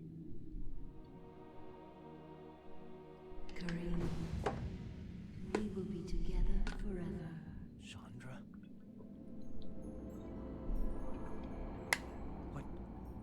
What happened to you? Things change, my dear Kareem. But even though my body is ravaged, I await you. Who did this to you? You were gone so long. I gave myself to a nobleman with a jealous mistress. She had me dragged from my bed, and in cruel revenge, flensed with knives. As the last blades were drawn across my body, and my blood cooled upon the floor, she cursed that I would only be with another in death. So much for thinking only of me. I should never have left. She never said she only think of you. She said she only cared for the treasure. Should have paid more attention, buddy. So much more now. In death, I know the true value of the artifact which I asked you to find. And it is not for us to possess. If we are to be together again, you must make a sacrifice. Only when that is complete will we be together. Sacrifice? Why should I do anything for you? You lied to me. Betrayed me. And you really don't look so good anymore. You must forget the past. Despite who you are now, you will also become something more, just as I have. But the sacrifice must be made. We must remain here and guard the artifact. Dark things will come to claim it, and you must be strong to keep it from them. Without your sacrifice, the world will fall into eternal darkness. The things I do for love.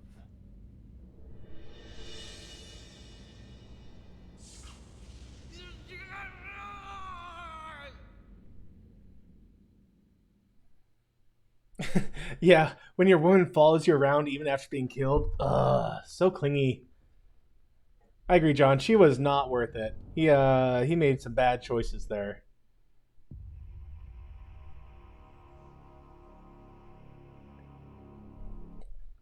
All right. To be continued. The battle has been won, but the war rages on. This can't be happening! The funniest part about that is that was the intended name of the sequel. It just, it never got off the ground. Yeah, Captain Redneck. Talk about, I mean, being kissed to death. That's ouch. I mean, at least Superman only made you forget the kiss. Which I saw a hilarious robot chicken where Superman decided just to go around kissing all of his villains with a kiss of forgetfulness. Hello? Remember me, Alex? This can't be happening. Okay, now I should be able to open this correctly.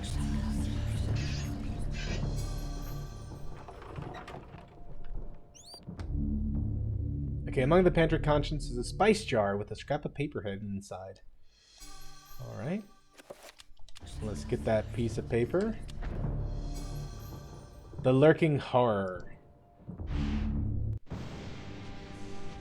Cutscenes.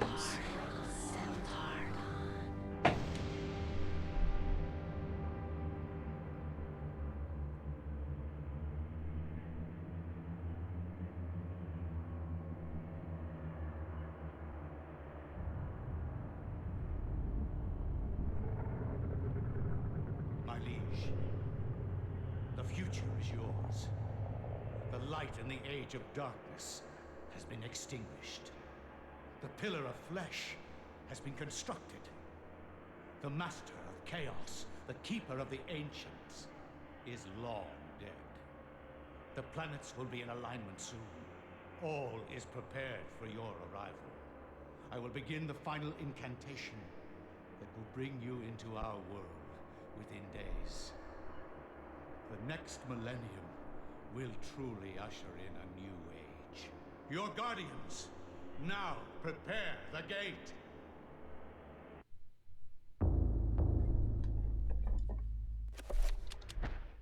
Okay, this will be the last chapter, and then I'm I going to will call it a not night. argue that I was shocked by the sudden mention of one of my ancestors, the distinguished Dr. Maximilian Roivas. It chilled me to my bones. Where had this ancient book come from? How had my ancestor stumbled upon it? I feverishly began to read more, eager to learn his story. It seems that Maximilian had inherited his father's mansion, just as I had. Alone since the death of his wife, and since his children had their own adult lives, he explored the house to discover his family roots.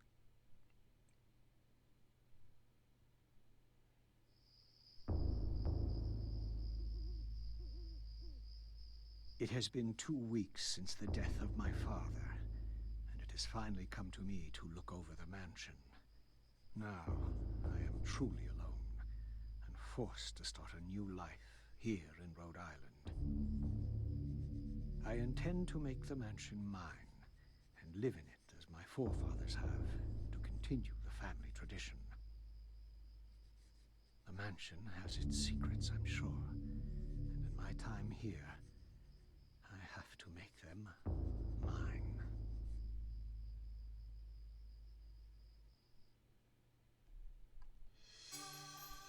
Alright, let's go ahead and save the game.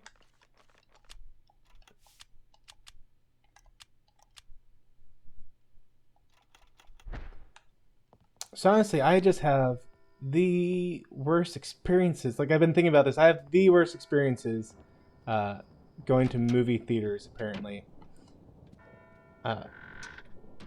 Accidental experiences. Like, there's another time in which it wasn't at all a double date, but I had invited like a bunch of friends of mine to go see a movie, and it ended up just being me, another guy, and 2 girls. And it ended up being like super awkward because the whole time they were like, "Oh man, was this a setup? Was this supposed to be a double date?" And it very much was not supposed to be a double date. Hold on a second here.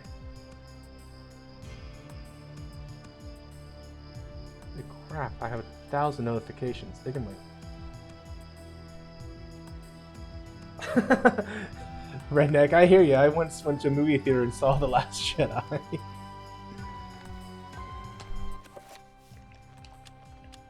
But to make it worse, these girls were just a little on the young side to make it like kind of creepy if it was a double date. which it wasn't, but like the whole thing was just, it was weird. I was really glad when the movie ended, and really annoyed that none of my other friends had come after saying that they're all in for this. Dear friend, the antiquity of which you ask is indeed the Tome of Eternal Darkness, or a copy of it at least. Its secrets are still hidden from me, for I have been unable to read it, as have most scholars who have tried. It will remain within the sanctuary of the sanctity of the mansion. For in the wrong hands, it would be a powerful weapon. Peruse it if you will, but beware of its magic, with a K. It is a harsh mistress, Aaron Roivas.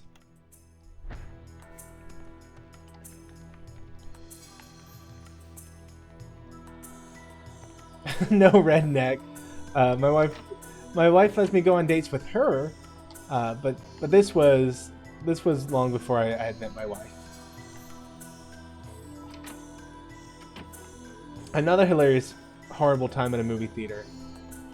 It was the second Pirates of the Caribbean movie, and I had been invited to go. It was like a church outing, and one of the youth leaders had invited me to go, so I went and sat with him. And on the other side of him ended up being this girl who just absolutely hated my guts, like through and through. She freaking hated me because a long time ago I had the goal to not date her when she didn't want to date me. So like we've been friends for a long time, and like I was talking to her friend about her, and some stuff had gone on external to her, and I'm like, you know what,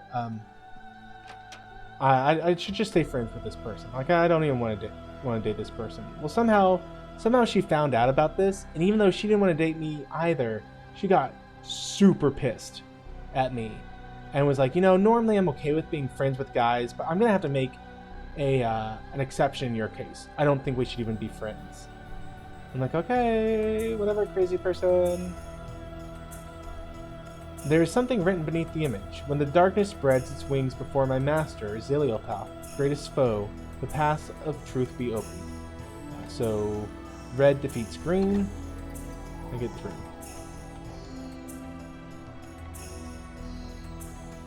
Which you would think would mean, like, oh, she must have been pissed because she really liked you. She definitely did not ever like me, but for some reason, me deciding that I didn't want to date her was the thing that pissed her off. Yeah, it sounds like I just shouldn't go to movies. I definitely have a lot of bad luck at movies.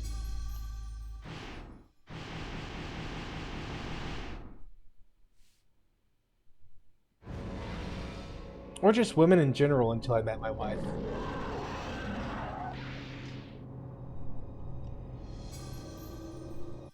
Okay, let's see what these letters are. Okay, dear friend, the house has been forsaken by the ancients. I dare not enter it for fear of my mortal soul. I would suggest that you leave also. Bring the book. It is far more potent tool than you have learned, and may well swing the balance in our favor.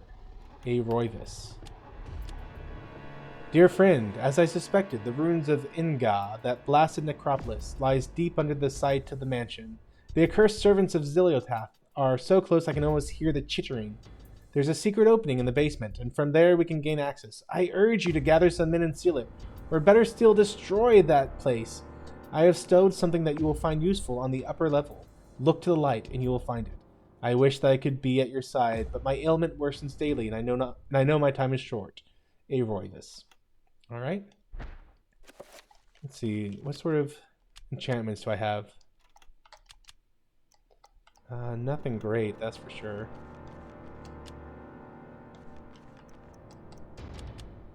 We'll equip the guns.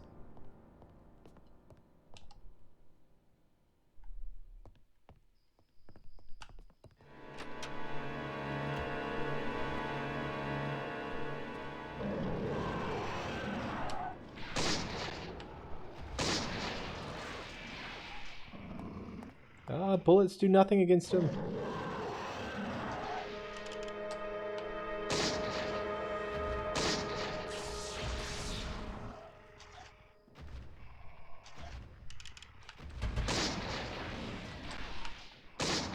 There we go.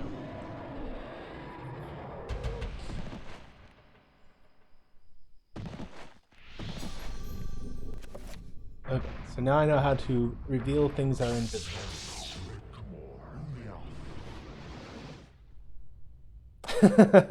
Yeah, John, in the wise words of Captain Picard, I would be delighted to offer any advice I can on understanding women. When I have some, I'll let you know. That was from when, I think, Data was going around asking everyone for advice on his relationship with this random ensign who came and went in an episode or something, I think it was.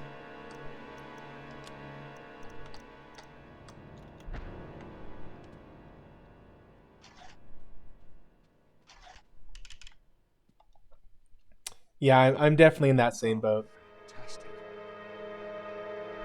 I'm just glad that my wife is patient with me, even though I don't understand women.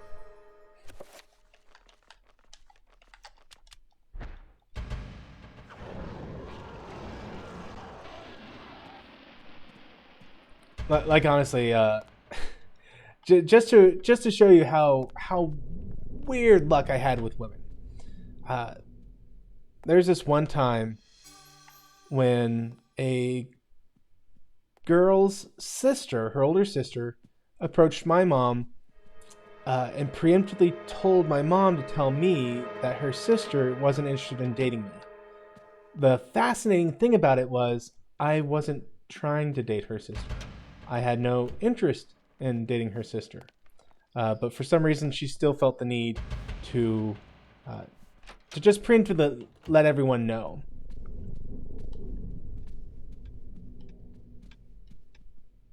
So I think it's a little understandable that I am perplexed by the fairer sex, as it were. I spied an envelope that has fallen behind the pedestal. Fallen, perhaps, or been hidden there? Despite his excitement about the discovery, Max senses something odd about it. A sense of evil. Should I retrieve it? Yeah.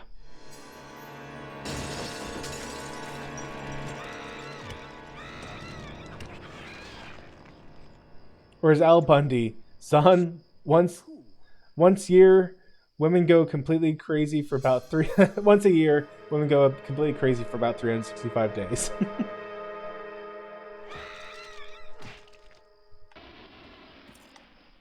Nah, thankfully my wife is a very sane and rational woman.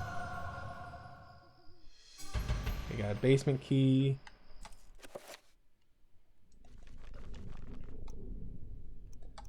Let's look at this letter. Dear friend, as I expected, the beasts are drawing closer to our discovery. They want the book for themselves, it seems, and do not want us to have it in our possession. I have taken steps to ensure that their ilk will not touch the key in the envelope, should you fall prey to their claws. The envelope containing the basement key has been sealed with a corrosive magic. If one not aligned to us tries to handle it, it will be released, inflicting pain, suffering, and grievous blow to their sanity, should they have any left. Be swift with your task. Aroivis. Yours not crazy either. I'm glad to hear that.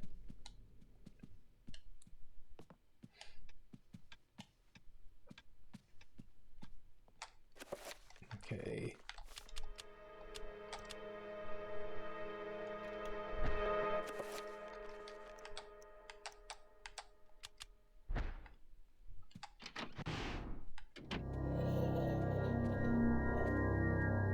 All right. I'm just going to be crazy for a little bit here.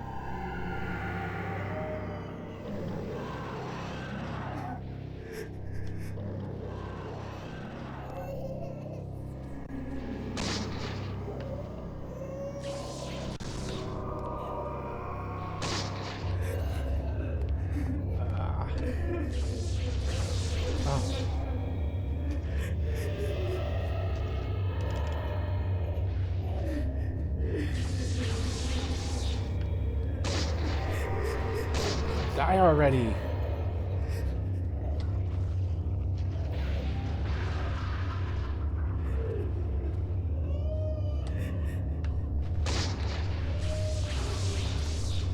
Not me, him.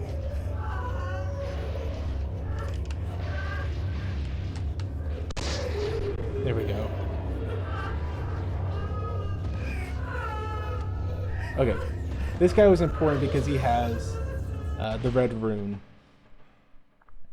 which is all kinds of important for me. Because it lets me recover health. And it is the strongest enchantment against the enemies I fight. I did it backwards.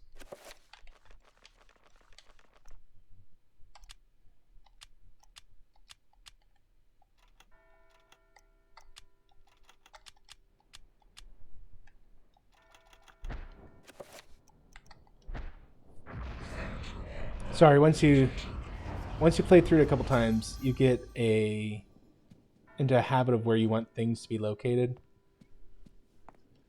for the spell lists, and I had my stuff in the wrong spot. Okay, I want to reveal invisible.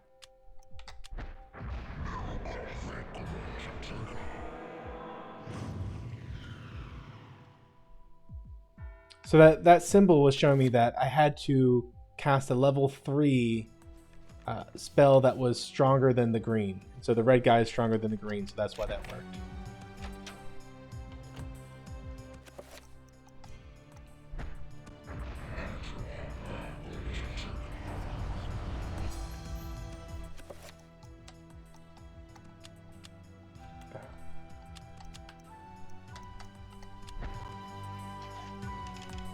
There we go.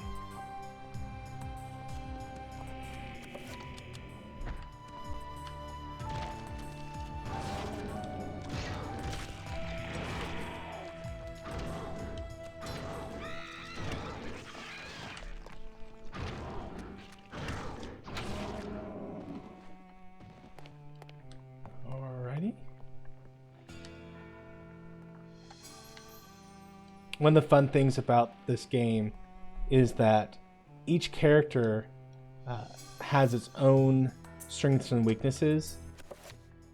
So you can see that this character, he kind of has a good amount of sanity, kind of weaker on the magic, but good health. There's one character toward the end of the game who's just rubbish on everything. And it makes for an interesting level. But just the fact that you don't have constant levels of sanity, magic, or health makes for a very interesting dynamic to the game.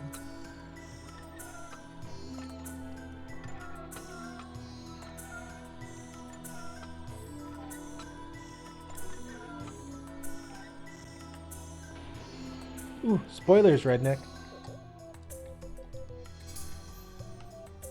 What's the one I just got here? Yeah, so there are 3 ancients that we're fighting against, and then the 4th ancient, who was the corpse god from the second chapter, the Mayan looking temple thing.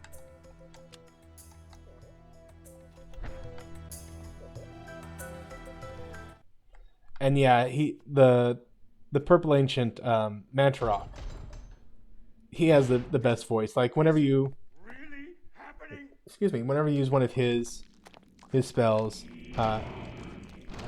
like the sword has like this really beastly growl to it, which I know the red one does too, but you'll hear it. You'll see the difference.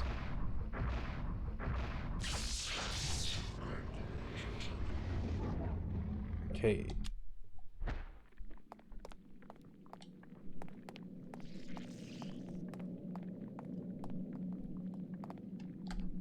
Max is incredulous at the sight. A desolate ruin of a fantastic city built into a huge, naturally formed cave. Jutting spires and looming buildings poke through the dense fog. Light ebbs through the city, crackling in the wake of the energy spilling from a light source held aloft by unseen forces.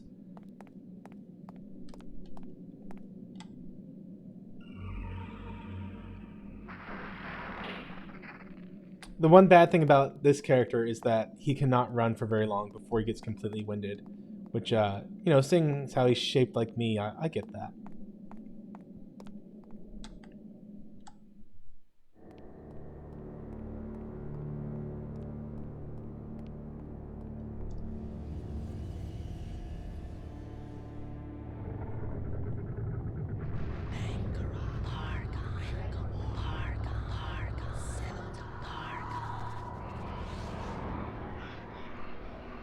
Well, that looks like a interesting beast.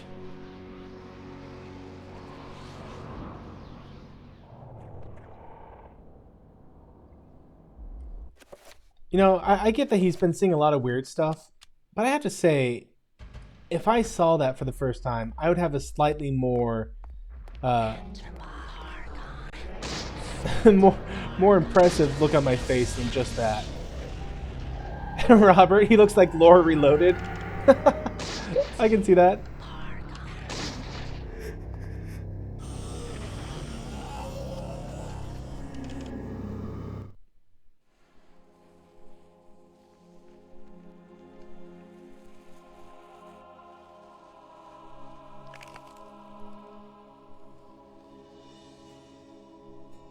The accursed beast was dead, but not without its toll on me. That was but one, and there was an entire city of them. I could not hope to fight them all alone. I knew I had to get help. Captain Redneck, only if Lore lost 100 pounds. No. Has Lore gained weight?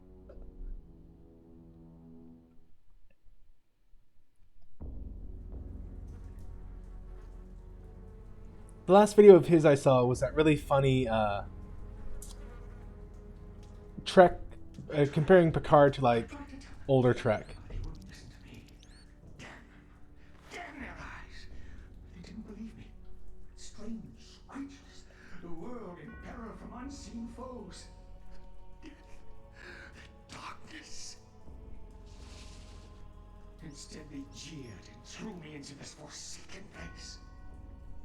A place of empty souls and fevered thoughts, reeking of fetor and decay, thinking me mad with delirium.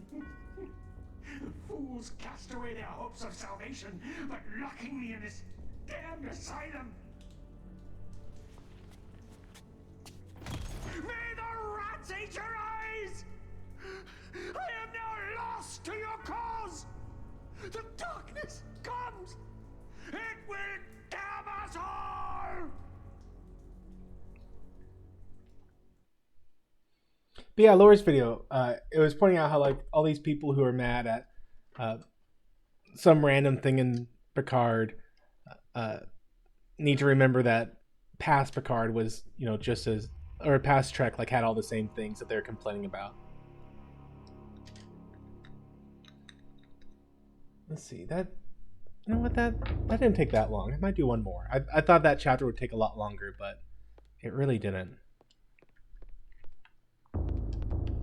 I mean, it is getting late. I don't know. Let's see how long it takes for me to find the next thing.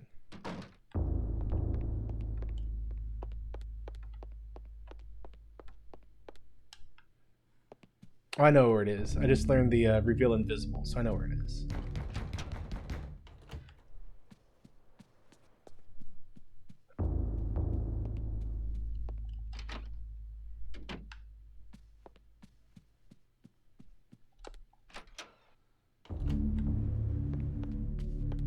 Let's see. So I need to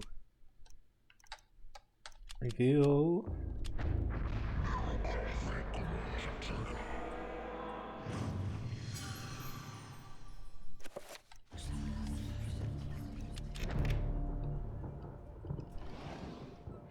Yes, let's open the secret door. Got the revolver and got a chapter, A Journey into Darkness. Which one is this one?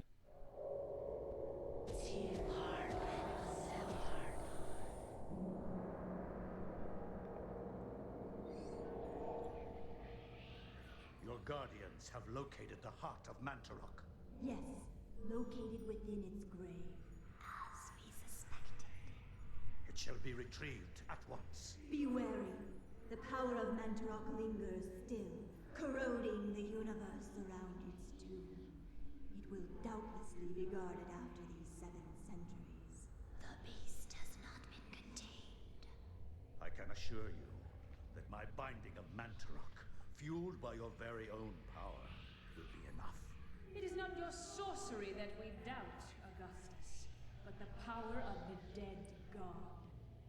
How can you, a mere mortal, comprehend what entity represents, or what power it can wield. We know not. And we know more than thou. Your future depends on me, Majesty. Without me to open the gates... Yes, yes. Be quick, lest our power and our faith in you wanes to oblivion. It will never happen. I have seen differently. Captain Redneck, Paragon equals power. Yes, that is correct.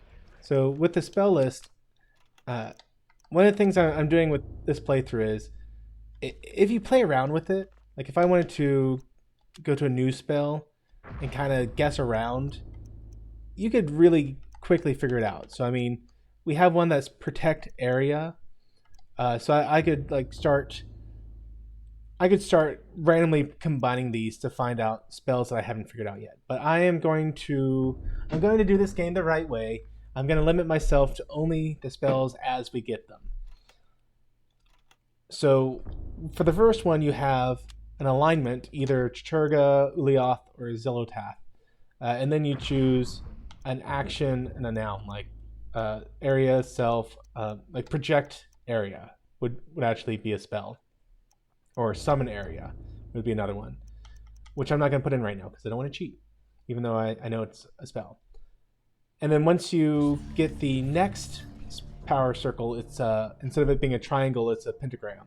And so you do the same spells, but now you throw in 2 power, like you supercharge it with these paragons, which we'll get there eventually. And yeah, the voice acting in this game is awesome. This is what's so disappointing about this game, that it is such a good game and it has such a strong following, but the makers just completely screwed everything up, and so we didn't get the planned sequels. Tendrils crept and wrought their insidious Like, it was supposed to be a trilogy of games. Their prisons decayed constantly as their guardians' work continued. I discovered mention of a breakthrough in satellite radar imaging that revealed the presence of a hitherto unknown temple mound in the Angkor Thom region of Cambodia. An archaeologist of some repute, Dr. Edwin Lindsay, took it upon himself to investigate the area, to reveal the secrets of history. Unfortunately, the local government at the time thought differently, requiring that Lindsay find other means into the country and to finance the expedition. He found these in Paul Augustine, a collector of rare items who professed an interest in the discovery and agreed to help. After a dysentery-riddled 2-week venture, Lindsay and Augustine located the remains of an ancient city temple dating back to the 12th century.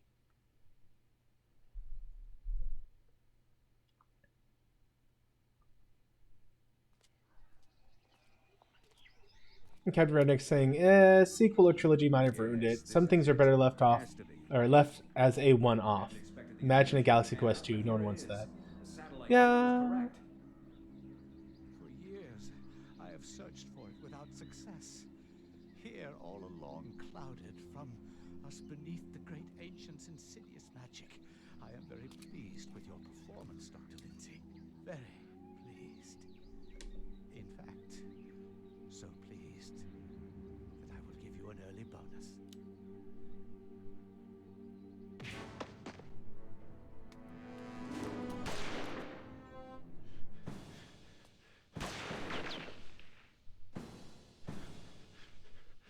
My God!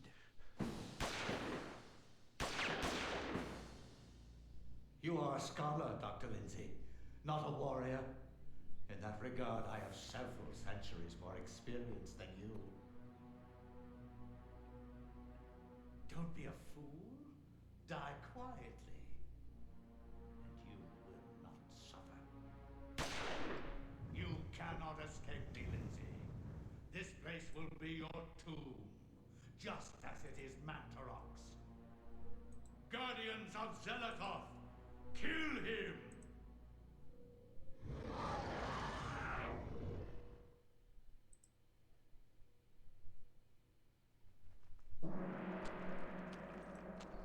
Okay. So Redneck, I get what you're saying. Oh wow, that was weird. I didn't mean to run that way. I kind of hope that if they had made a sequel, rather than being a direct sequel, it would have been the same kind of gameplay mechanics, the whole new storyline. So instead of being like, okay, you are the next line of Roivus and you're fighting the darkness again, I would have enjoyed it being a just in the vein of the Cthulhu mythos, where okay, here's the Tome of Eternal Darkness, and you're on a new grand adventure, and you have sanity and all that good stuff. Like, I think they could have done a good job with that. And on that, I've actually seen there is a Call of Cthulhu video game. I was interested in playing it, but it's a little too pricey for my blood yet.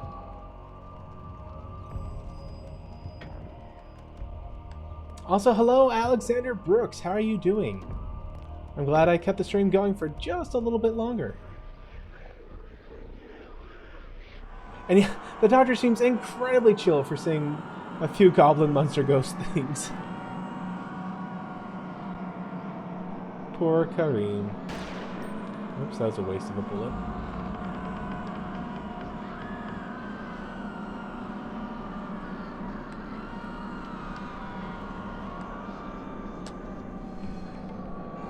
So Alexander, you have just walked into a playthrough of a game called Eternal Darkness. It's one of my favorite video games for the GameCube.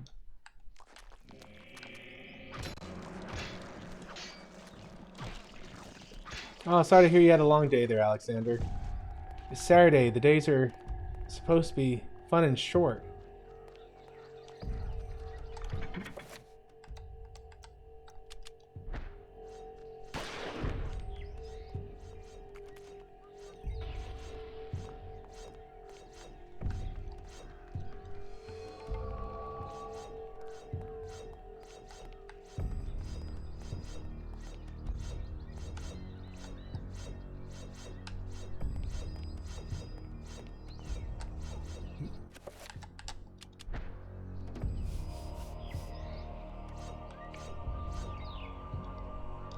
I hope that your tomorrow is a little bit better there.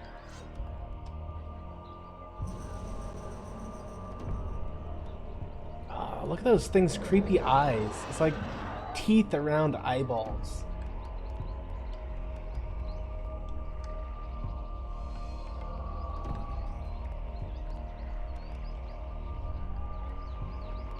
Let's see, can I dispel magic yet? Nope. I just have to make sure I don't cheat.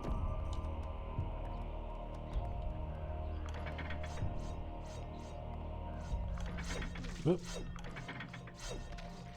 Come on, twice?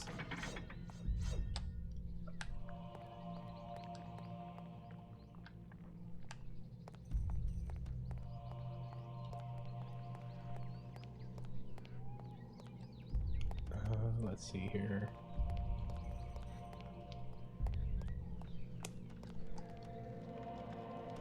Okay, a statue of a seated goddess. A bronze bracelet is worn on her wrist, but where her neck should be bare jewelry, there are only worn grooves and a flecks of bronze dust. Okay, so I need to use the bronze necklace I just got.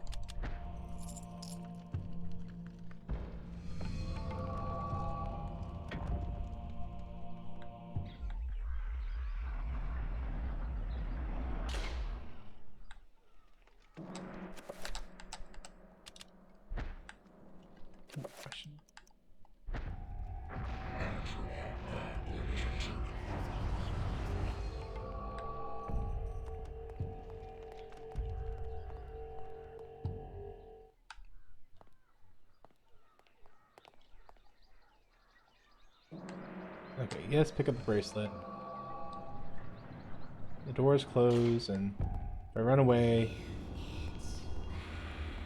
you can see that the snake starts shooting venom at me, so I'm going to use this metal bracelet to distract it.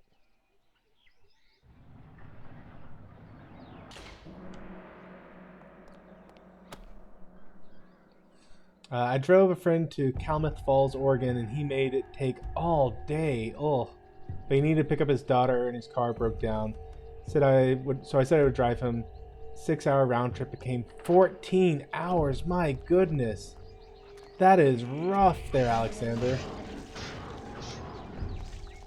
What was he the one who slowed you down, or was his daughter causing issues? Or is it none of my business, you know? You can say no, it's none of my business. I won't be offended. I'm just curious.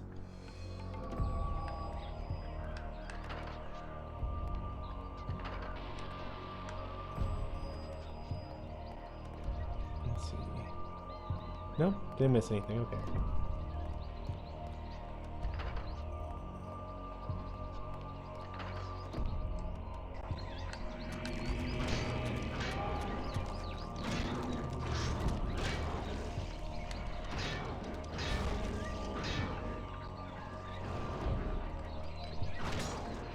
There we go.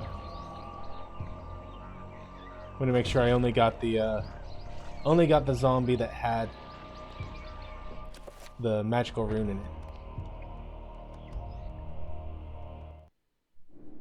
Remember me, Alex. Because honestly, this game is more fun when you are crazy. Like, you can keep your sanity completely topped off and never go crazy. But it's much more fun just to let the insanity come. Ever since they were killed, you've been my little girl. Yes, my little girl. This isn't really happening. Yeah, as Ace Ventura would say, it's none of your business, and I'll think you stay out of my personal affairs. Yes, I'll never take offense if that's how you guys respond. I ask because I'm interested, but I certainly understand that sometimes it is none of my business.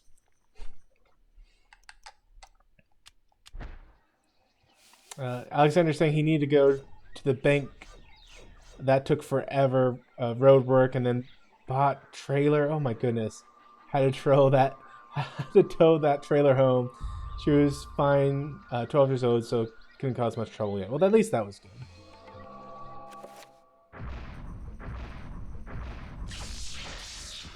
Okay, so now I know how to dispel other people's magic. And we'll use the silver bracelet.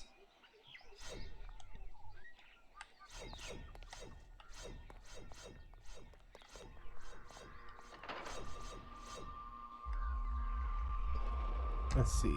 Let's load up the shotgun here. Make sure my health is all topped off. And then let's dispel this magic.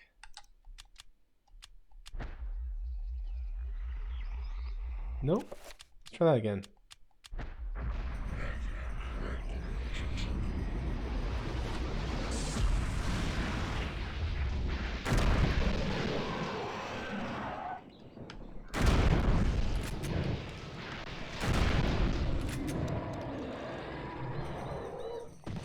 That's right, punk.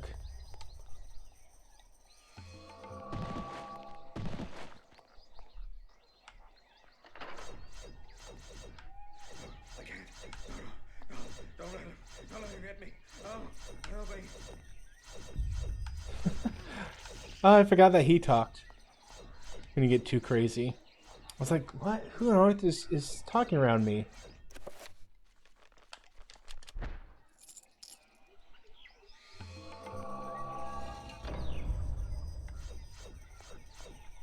Hey, for real, this will be the last level I do.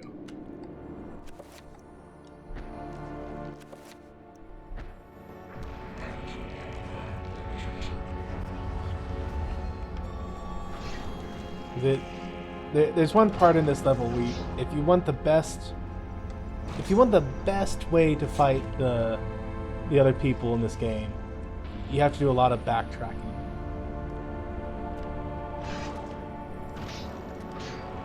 Listen to that gorgeous music, by the way.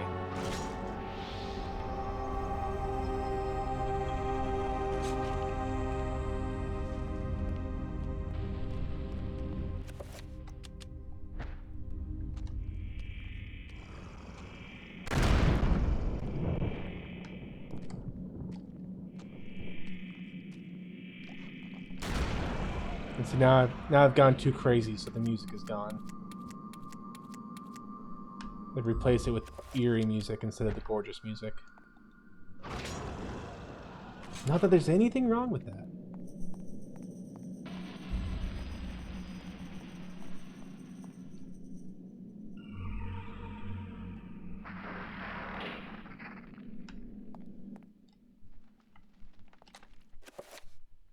Okay. Oops. Okay. Now you see this contractor did a little bit better job hiding the booby traps. They can still be seen.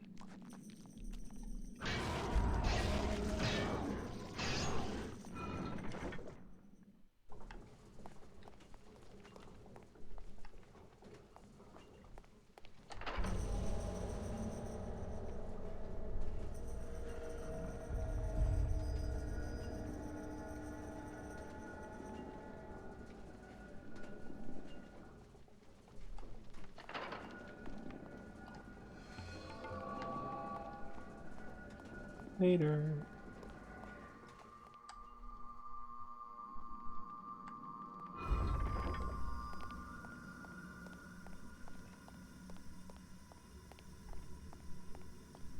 Yeah, we'll have to come back to that. Oh, shoot.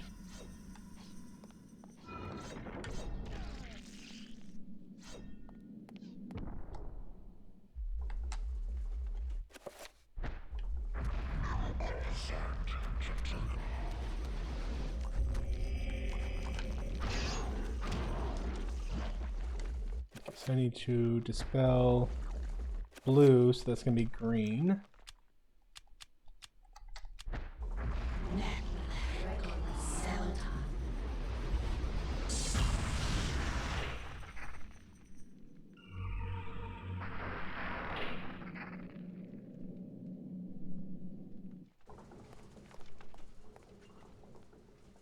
I love how this game rewards you for thinking things through.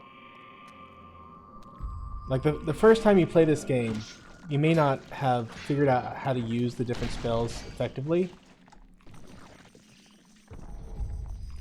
And so you would totally miss this opportunity to get the strongest alignment rune. Oh, darn it.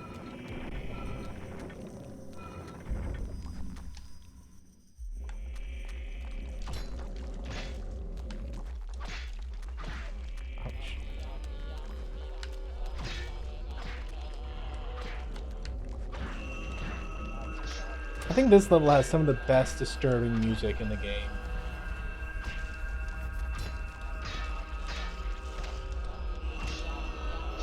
Like, it definitely gets under your skin.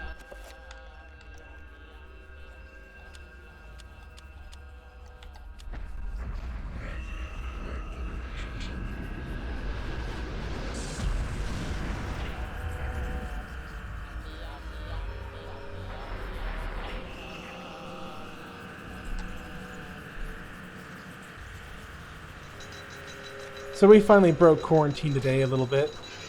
Went and saw my mom. That was nice. Which I think we should have been able to do a long time ago. I don't remember this part. Yes, push the panel.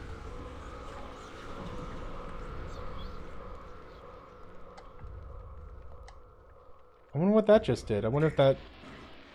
Don't let him get me.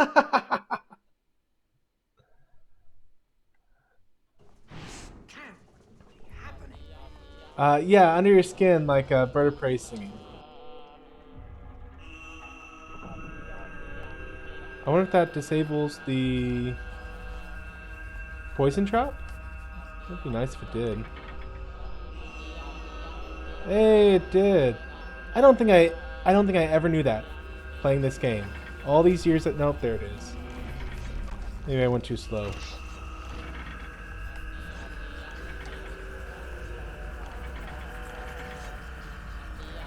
Just run. Yeah, the penitent man shall pass. Oh, don't want to be in here right now. Don't want to be in there right now.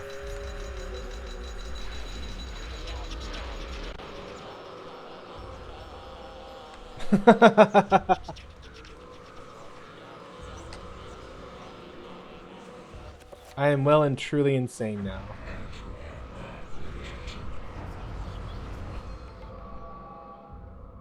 Yes, John, we are definitely due for another Indiana Jones reference.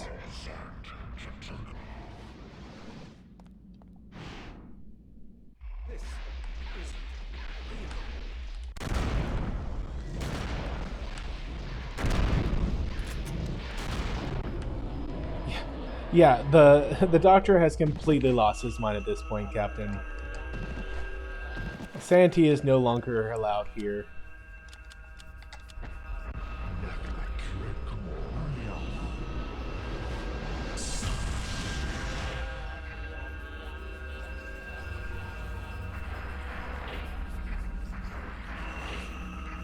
Darn it, Jim! He's a doctor, not a demon slayer.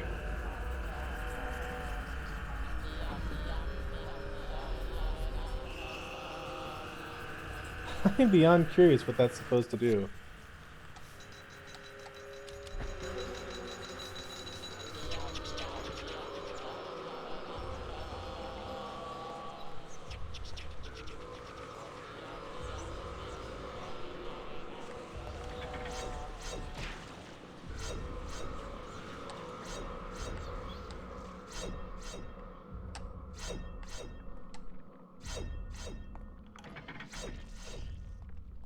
Let's see here. Nope. Nope, that's the door I came in to start the game with. Or start this level with. This area?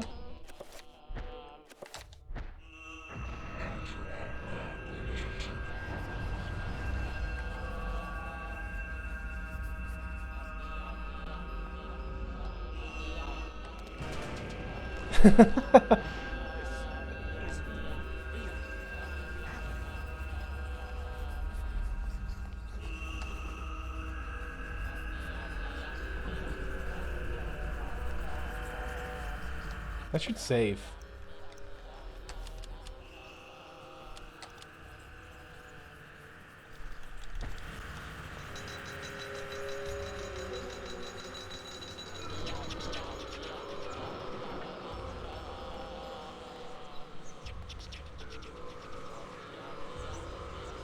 Okay, so I'll have to come back there eventually.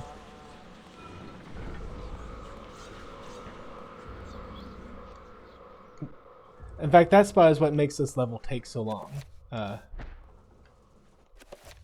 In order to get the best thing, you gotta do some backtracking, so... But we'll do it.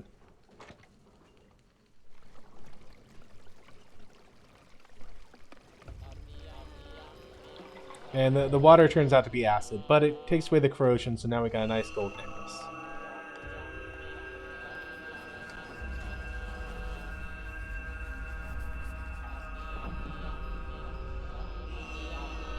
I think I pushed all 4 buttons now.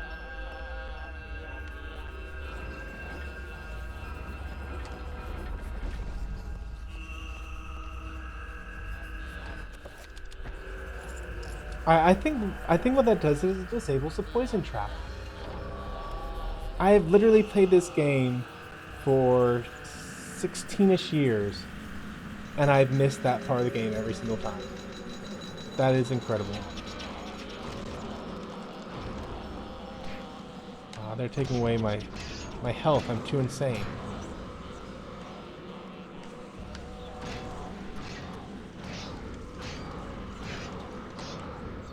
Oh dear, that is a big one right there.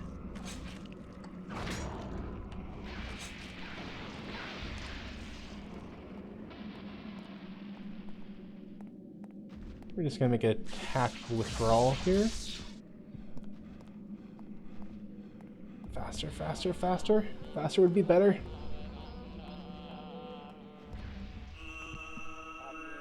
Whew, that's close.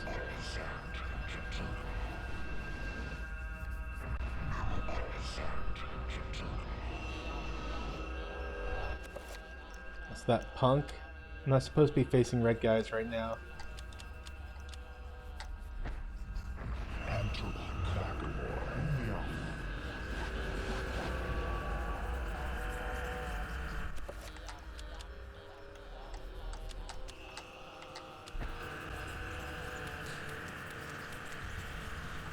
Okay, now I'm ready to face this guy. Oh, except I've gone insane again.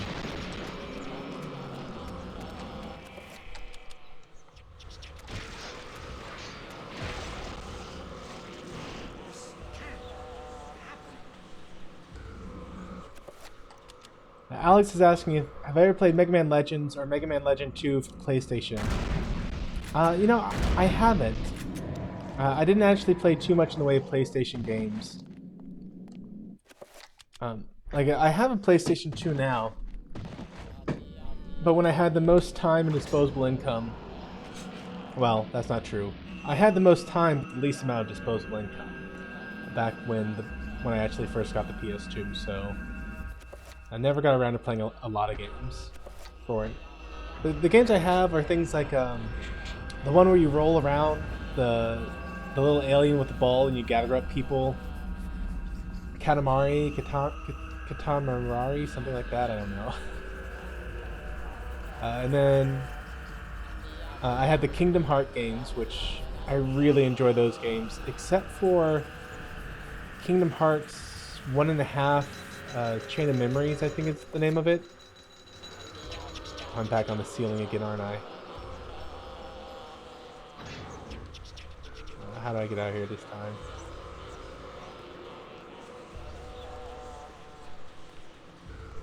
But yeah, the Chain of Memories one, where it was basically like a card game, I did not have fun playing that Kingdom Hearts game.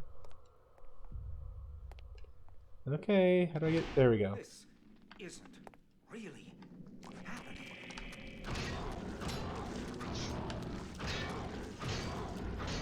It was such a weird thing too, like, why would you go from an action-adventure type game to this weird card game? Like, it was a transition that made no sense to me for the Kingdom Hearts games.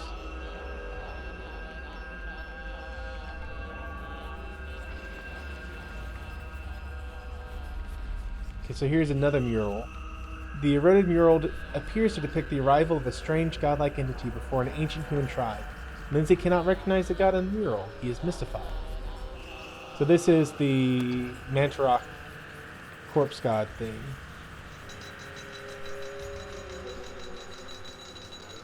And you can actually see them showing kind of the Cthulhu mythos here, where these entities, these ancients, were always beings that would come literally from the space, from beyond the stars. So you can see it crash landing on Earth, and then it growing out of it.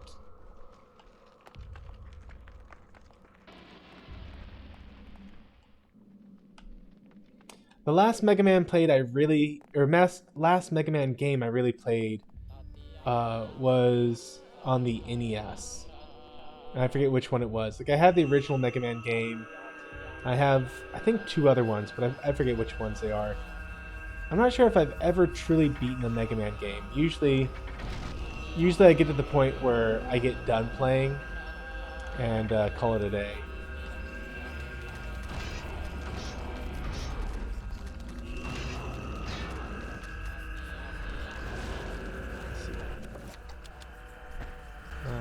No, I don't want to waste my shotgun.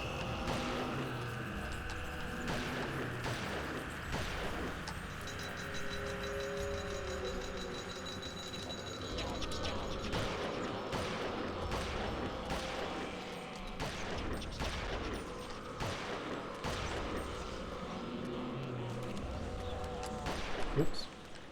Let's not waste bullets now.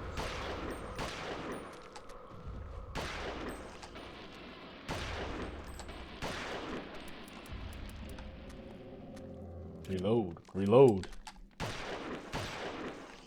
There we go.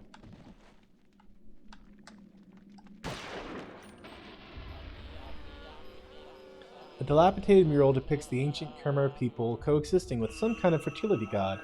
They offer sacrifice to the beast, and in return they are showered with benevolence, good crops, and hunting.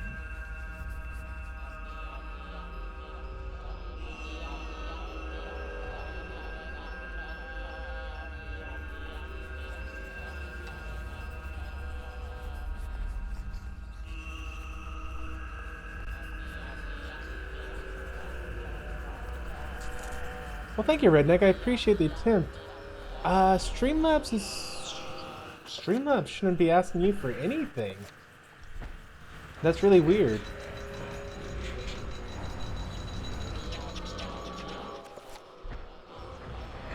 I don't pay anything for my Streamlabs account.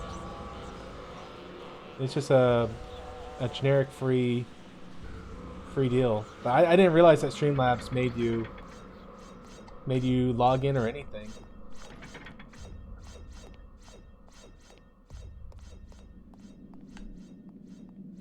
Oh, okay, this is where we came in the last game. That's the hole we fell through.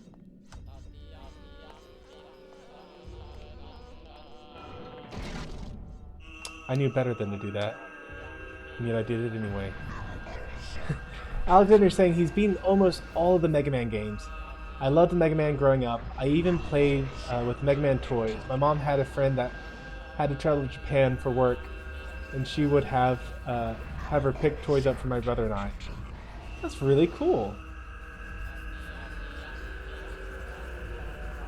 Oh yeah, Redneck, you don't need Streamlabs Pro. I mean, the one I use is just like I said, I literally logged in or set up an account, and I think they try to push Pro. I'm like, I don't need that nonsense, because I use Streamlabs to do the stream right here, and I like this version of OBS a little bit better because it's not like it's a little more refined than the vanilla OBS. Let's see. And I am going to cheat just a little bit at this point so I don't have to backtrack quite as far. I'm going to summon creature. There we go. But yeah, it's weird that it's trying to make you do that, Redneck. And then here we see the mural that we've already seen, the skeleton god who's taking things over.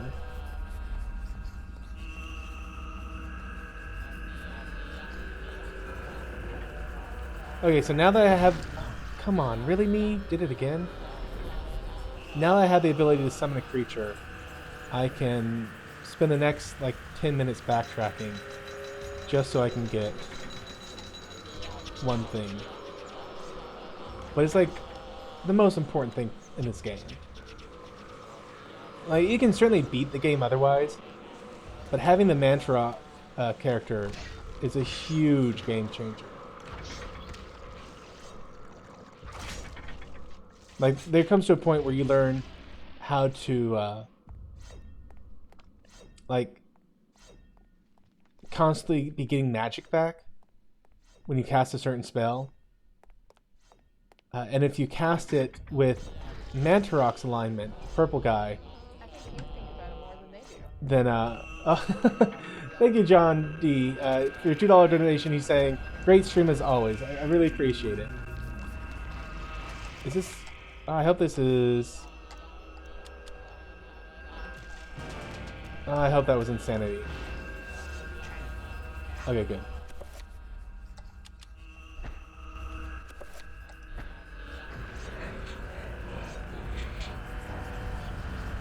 So yeah, if you cast it with the purple guy, you recover everything. Health, sanity, and magic all in one go. And there are times when that makes all the difference between beating a level and not beating a level in one go. Whoop, not this time.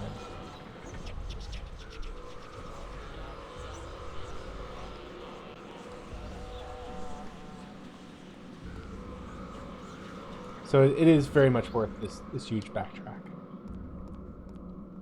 Oh, but yeah, the StreamYards Pro is kind of a scam, to be honest. Like, I hate to say it like that, but the hoops they make you jump through or I guess I make you jump through hoops. It's not hoops. Like the things you actually get for doing the pro version of Streamlabs, just it's not worth it. Like if I were to do Streamlabs Pro it would give me the ability to do like face masks, which, okay, that's fun, but it's not $6 a month fun. Or it do things like I could do custom backgrounds, which is a nice thing, but I don't need custom backgrounds. I can just put in the effort and do it myself.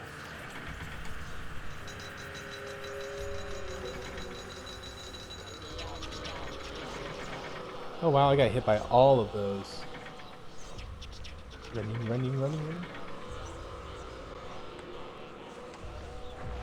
Oh, and John's saying you have to be pro to use GIFs. Okay, that's interesting. I've never used the GIF feature on this.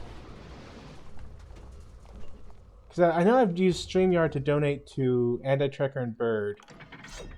And I don't remember if I had signed up for an account by then. I remember I'd been watching them for a while before I decided to give YouTube a shot. I'm glad I did. It's been a lot of fun. Okay, where... Am I back at the beginning? Darn it. I missed something.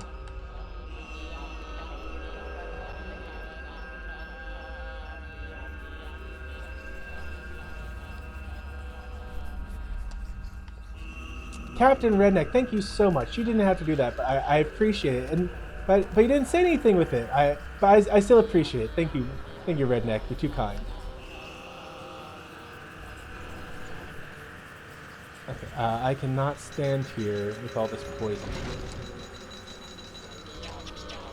Okay, you're trying to use a GIF. Yeah, thank you. Thank you. I appreciate it. Okay, so let's see.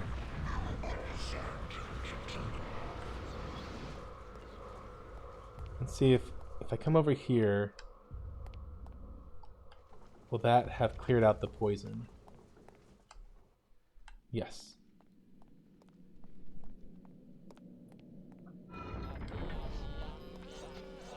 Alright, now we finally get the purple rune. Good morning, Yosef! You are coming in just in time for me to get almost done here.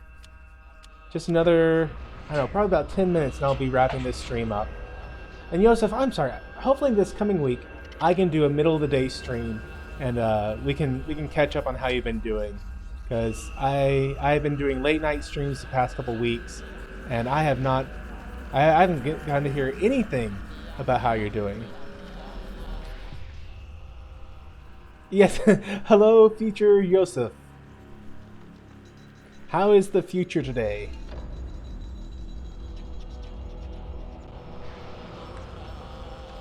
Let's see, what am I up against? I'm up against the yellow guys. Alright.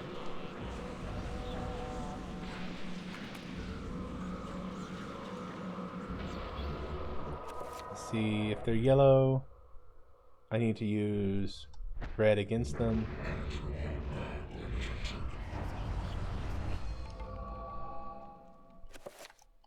And let's give it everything.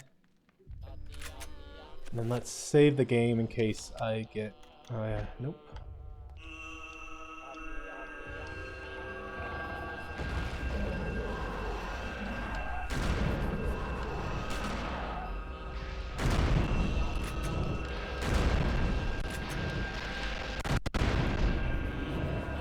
Go down already. Yosef, it's sunny, so the future is bright.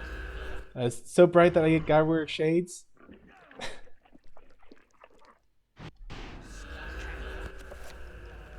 I love this game.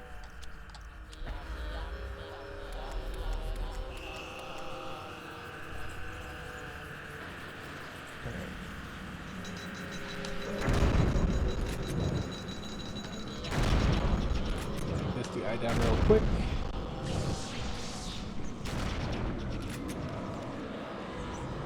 Excellent.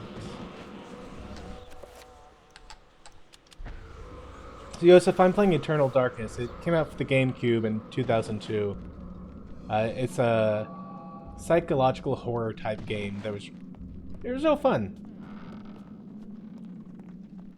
If you have a GameCube, it's worth picking this game up. and adding it to your collection.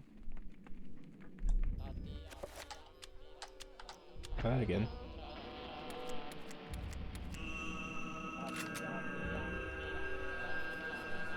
Okay, now with all that out of the way, I can finish this level.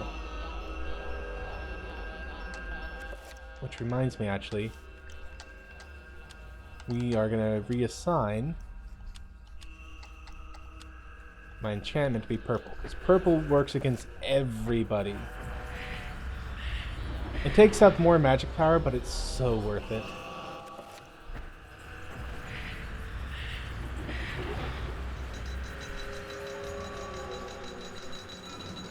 And the whispery voice he does whenever he uses it, it's just so perfect.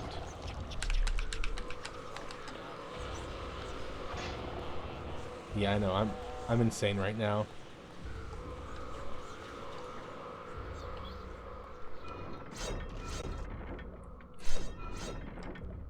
What's the line from Ghostbusters? Is that it? The doctor's not present. Redneck, is that what you were quoting earlier and I just missed it?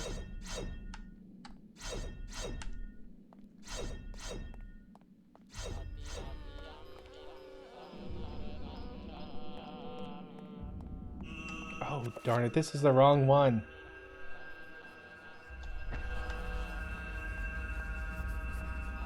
Oh well. So I was trying to go down deeper, but instead I went to the one that takes me higher.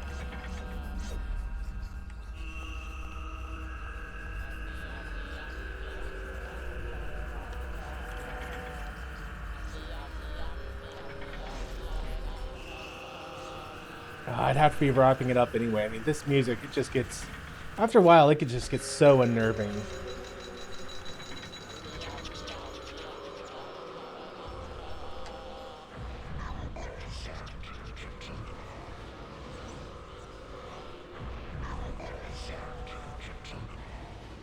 And yet I endured anyway because I want you guys to be able to see just how fun it is to be insane. Like he keeps looking up because the blood is dripping off the walls. That's how insane he's become. So, there we go.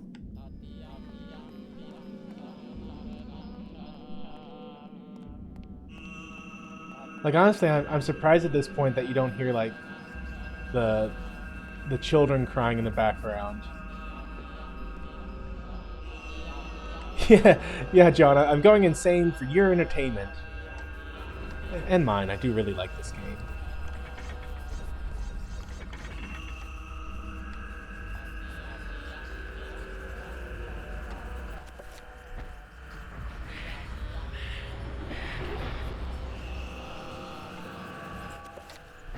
I'm not sure if there's anything left to fight in this level, but I want to be prepared if there is.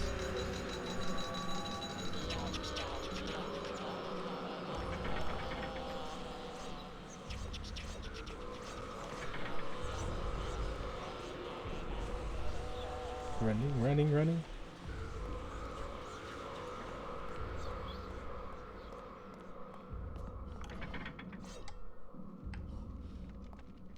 Yeah, I'm only mostly selfish. There's a difference between all the way selfish and mostly selfish. Oh.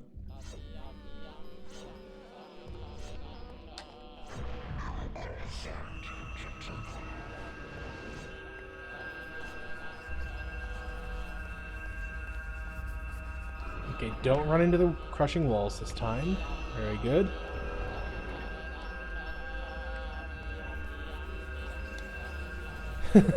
That's what you expect from your YouTubers. First they play games, then preach on Sundays, and finally pee into a vacuum cleaner. Well, we do aim to please.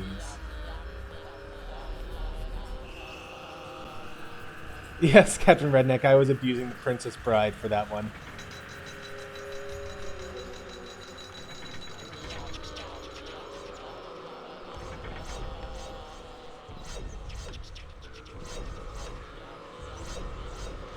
Oops. Just run for it. Just run.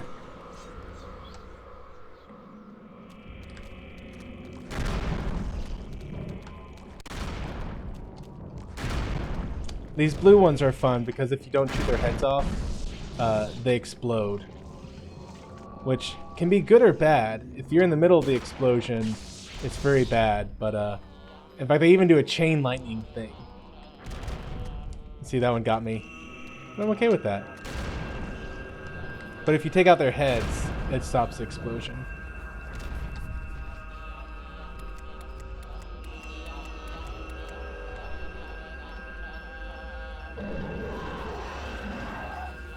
What?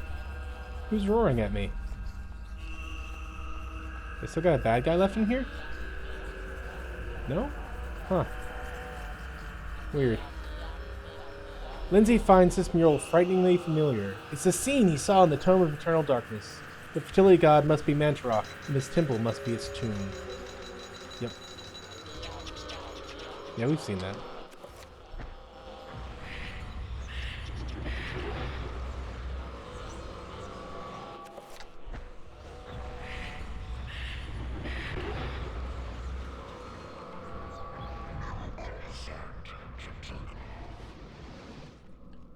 Sorry, just restoring some health here before I go further. And let's see, did I get everything? Yeah, we're good. We're good.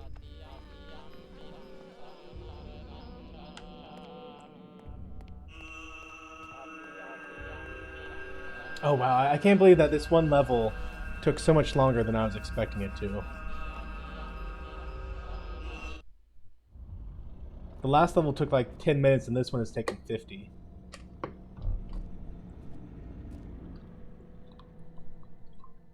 power of Mantarok is not easily controlled. What makes you think I want to control it? Arrogant man. Kill him!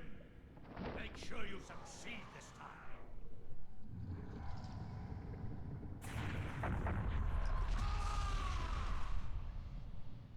Yosef was thinking about going back to sleep, but it's past 7. What would life with Matthew do? WWLWMD. I'd go back to sleep. I hate waking up early in the mornings. Like ever since I was a kid, I've hated being up at 7. I do it because I'm an adult and have to work, but whenever I don't have to be up at 7, I definitely sleep in. 8:30 seems to be my preferred wake-up time.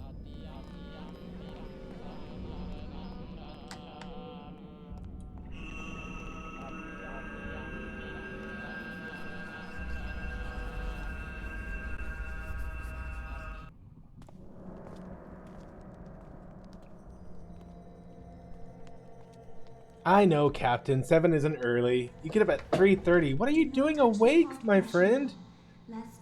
Oh, it's midnight my time. I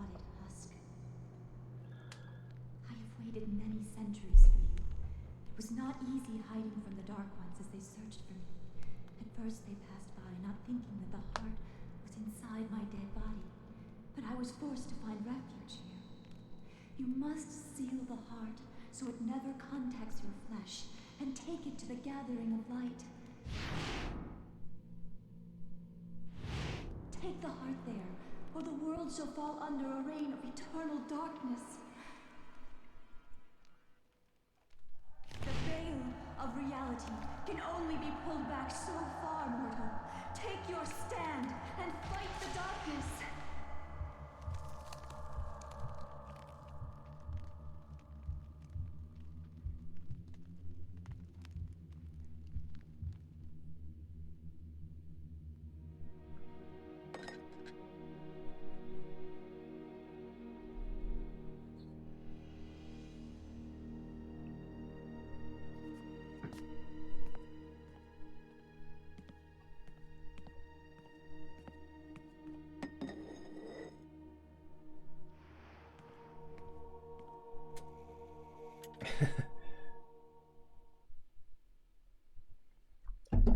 All right. I think that should wrap things up.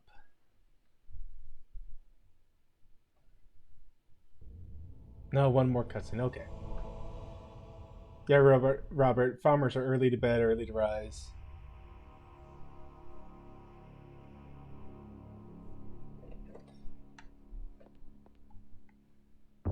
Alright, yeah, I am gonna go ahead and stop it there. I guess I should save my game.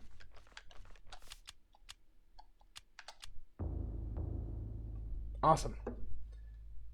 And we are done. Power that thing off.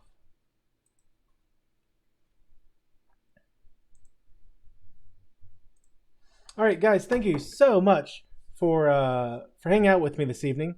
Captain Redneck wants to know when part 2 is. Gosh, I gotta do it sooner rather than later. Maybe I can squeeze in something Monday or Tuesday. Wednesday will be the virtual pub night that we've been having a lot of fun doing. And that will be at its usual 8 o'clock-ish time, p.m., 8 p.m. Central Standard Time. Central Standard Daylight Savings Time, whatever. But yeah, hopefully Monday or Tuesday, depending on what work is. I need to head out, not too far West Texas, but a little far West Texas to get a program updated. And then if it's not Monday or Tuesday, maybe part 2 will be Thursday or Friday. But I'll try and do it kind of more in the middle of the time of the day where I usually do it, like for a couple hours around lunchtime. So guys, thanks again for hanging out with me. Yes, John, this is a weird game, but it's a really fun game. And until the next time, may the Lord bless you and keep you. May he cause his face to shine upon you and be gracious to you. May the Lord lift up his countenance upon you and give you peace. Amen. Thank you so much for watching this video.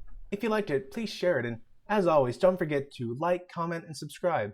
And if you haven't already, be sure to hit that bell icon to be kept up to date with all the new videos that I release on this channel. And as always, may the Lord bless you and keep you. May the Lord make his face shine upon you and be gracious to you. May the Lord lift up his countenance upon you and give you peace. Amen.